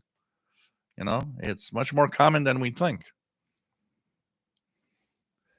Lloyd Armstrong, good evening. I'm in Tampa Bay on the Gulf of Mexico, keeping my fingers crossed.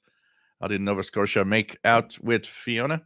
Well, there was a lot of power outage and there was a little damage from what I know, but it seems to be not as worse as it could have been.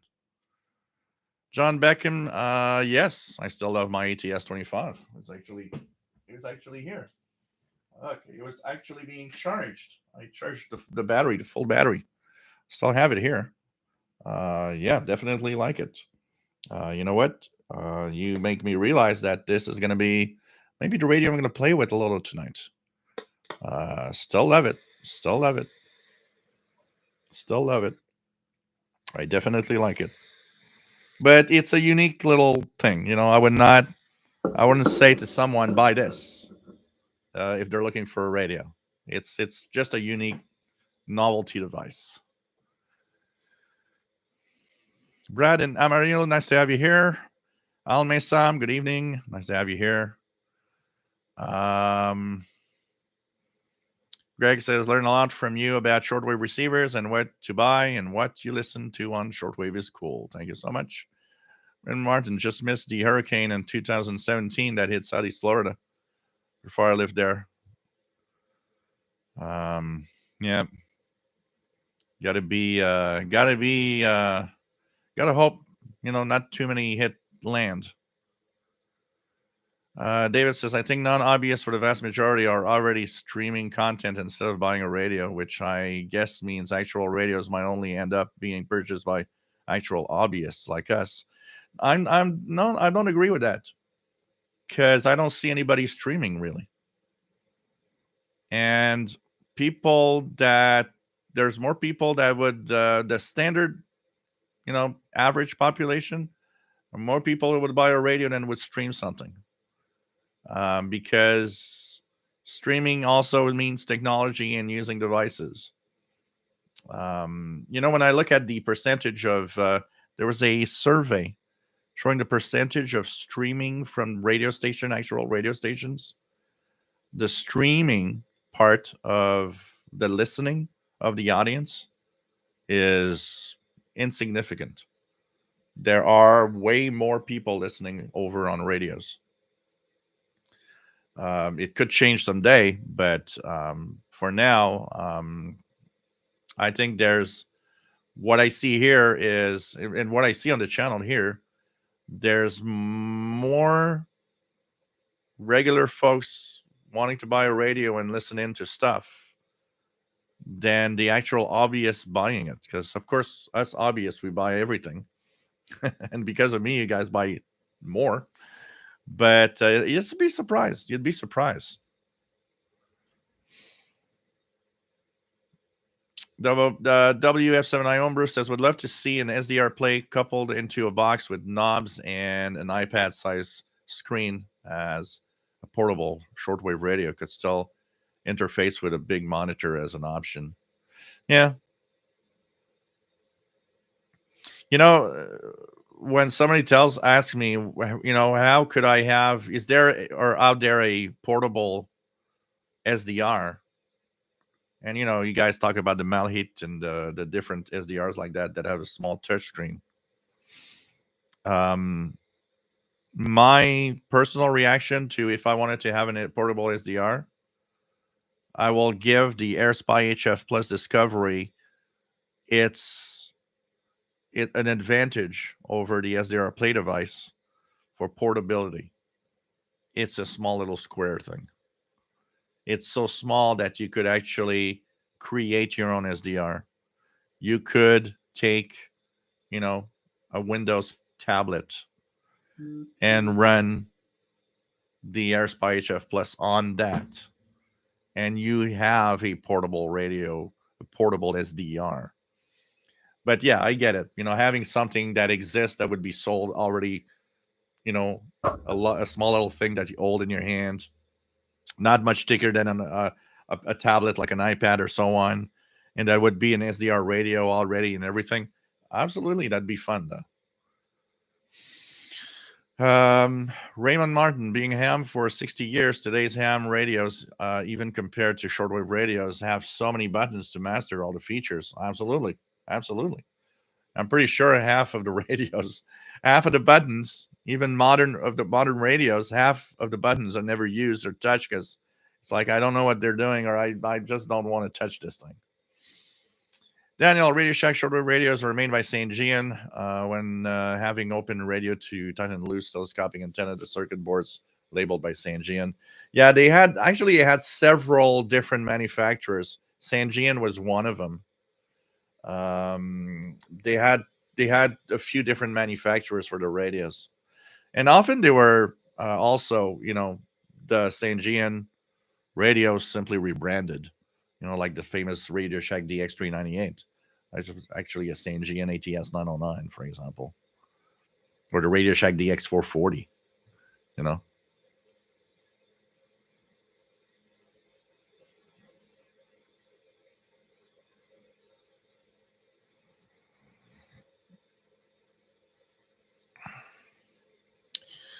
What else do we have? Daniel, continue to use a DX370 and a DX380 purchased many years from past from Radio Shack. I wish great. They're nice radios. Billy No Mates, is DMR radio a dead duck? I can tune them on HF, but there are no radios to buy with it built in for the UK and Europe. Yeah, there's not a lot of choice out there, definitely. There's not a lot of choice out there, and you're probably talking about DRM, by the way.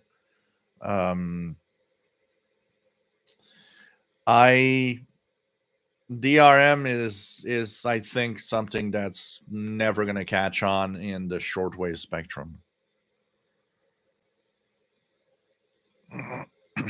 Jim Gordon was recently in Hastings, Sussex, England, on the English channel opposite France, and happy to hear on FM RDS many French stations with RDS. Love the station called Nostalgie. Great music. Danny, shortwave radio DX. My Malhit is collecting dust. I rather use the HF Plus and use it with a tablet, and will outperform it by a lot. Yep. Personally, if I want a portable setup, I'm going to buy myself a tablet. I'm going to take the AirSpy HF Plus Discovery. I've got my portable setup. I would not buy an Malahite. I find the Malahite screen way too small, first of all. And even though it has some interesting advantage to it, it's a little too small.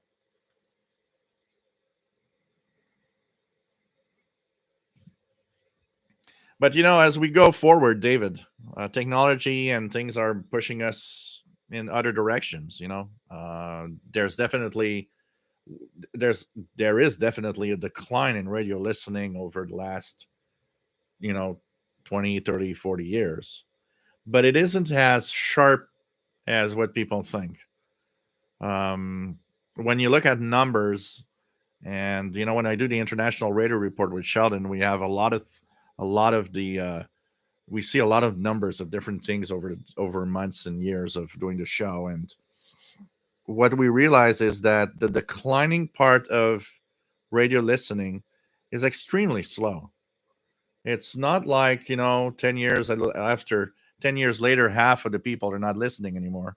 No, it's like 10 years after 2.3% left. It's such a small number that, okay, yes, there's a decline, but the decline isn't as fast what people think. Richard Wagner, do you know anything about the upgrade 5.2A version of the SI for 1835 all band radio receiver DSP receive on Amazon at 135? You know what? It's all the upgrades are mostly software, so it's the way the buttons are positioned and the features the radio gives you. Different guys program different firmware or different software for it. So I don't know what that specific upgrade does, but it's different. Gives you a different layout, which isn't always positive. Some people have gotten an ATS 25 with a layout they hate. Some have gotten one that they love better than the original. It's really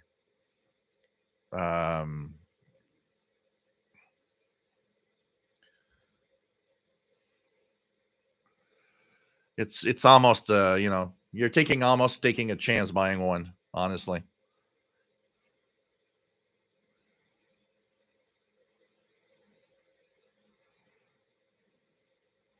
What I would have loved is going back to my 80s radio listening and having an SDR. That would have been, imagine an SDR screen, the waterfall, all the signals everywhere back in the 70s or the 80s. That would have been amazing.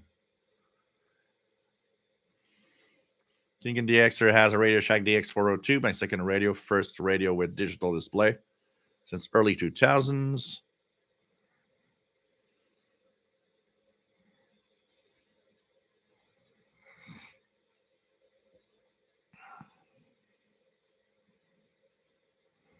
Yeah, there's a lot of push in Europe, particularly. There's so much push towards digital broadcasting. It's crazy.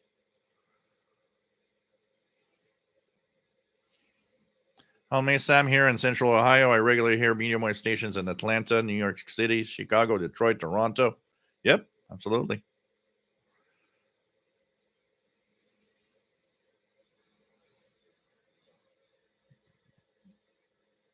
Oh, that's the lighting. I decided to be a little more punk.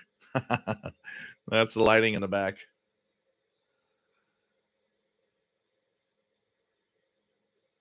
Raymond Martin, yeah, a lot of medium wave stations, especially the smaller market medium wave stations here in Canada, have disappeared, which is a shame. I miss tuning the bands in the daytime and hearing those small medium wave stations from, the small towns around the city. It was so much fun back in the day to hear all these little stations everywhere. But the days of these, we're kind of in a moment where most small stations are disappearing, being replaced with the big gun stations that are going to be the ones that are going to be left, which is sad. But medium wave has been destroyed in Canada quite a lot also. The problem is that medium wave also has, a big problem, which is more and more radios coming out without medium wave or AM on them. Look at the new electric cars.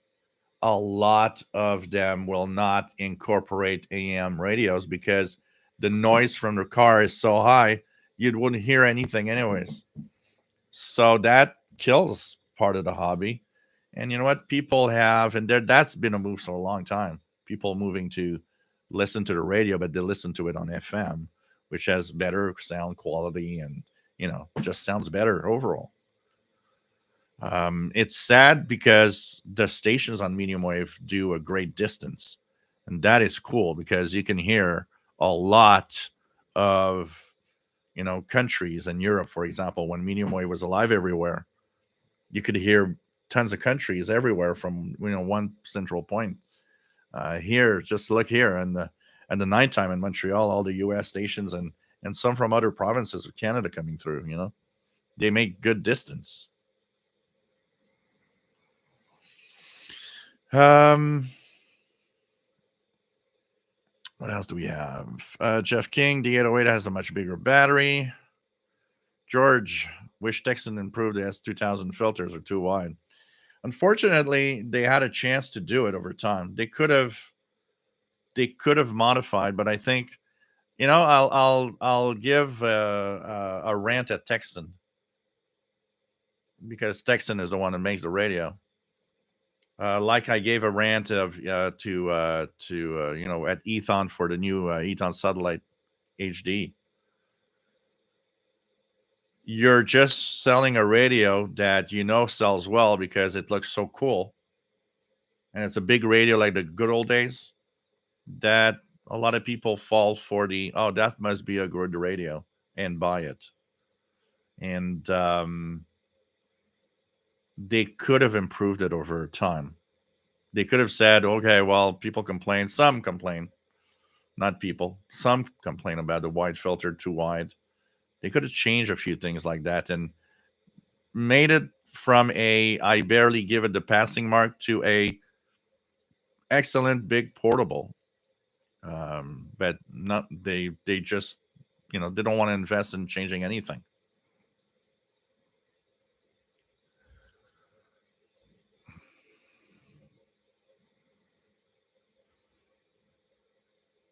Wherever here, FM got shut off in my country and DAB Plus came. There's still like 7 stations left here where I lived.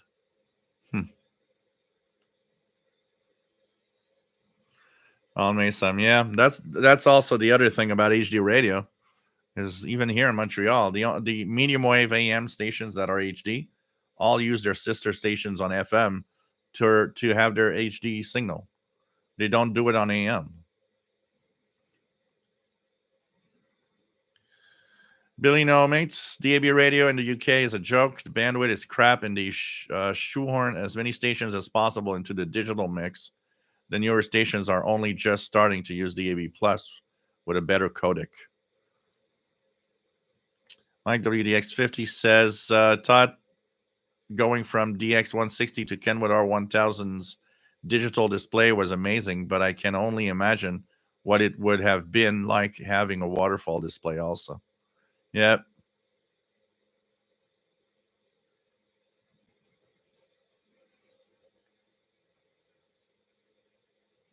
Richard Wagner, they used to have a panoramic display all the way back in the 40s in military as a spectrum analyzer.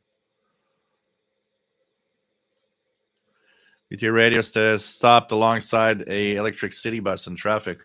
It wiped out a strong AM station I was listening to, AM 620. So, yeah. It's crazy. Hey, William Helms. Nice to have you here from Ferguson, North Carolina. Wow, cool.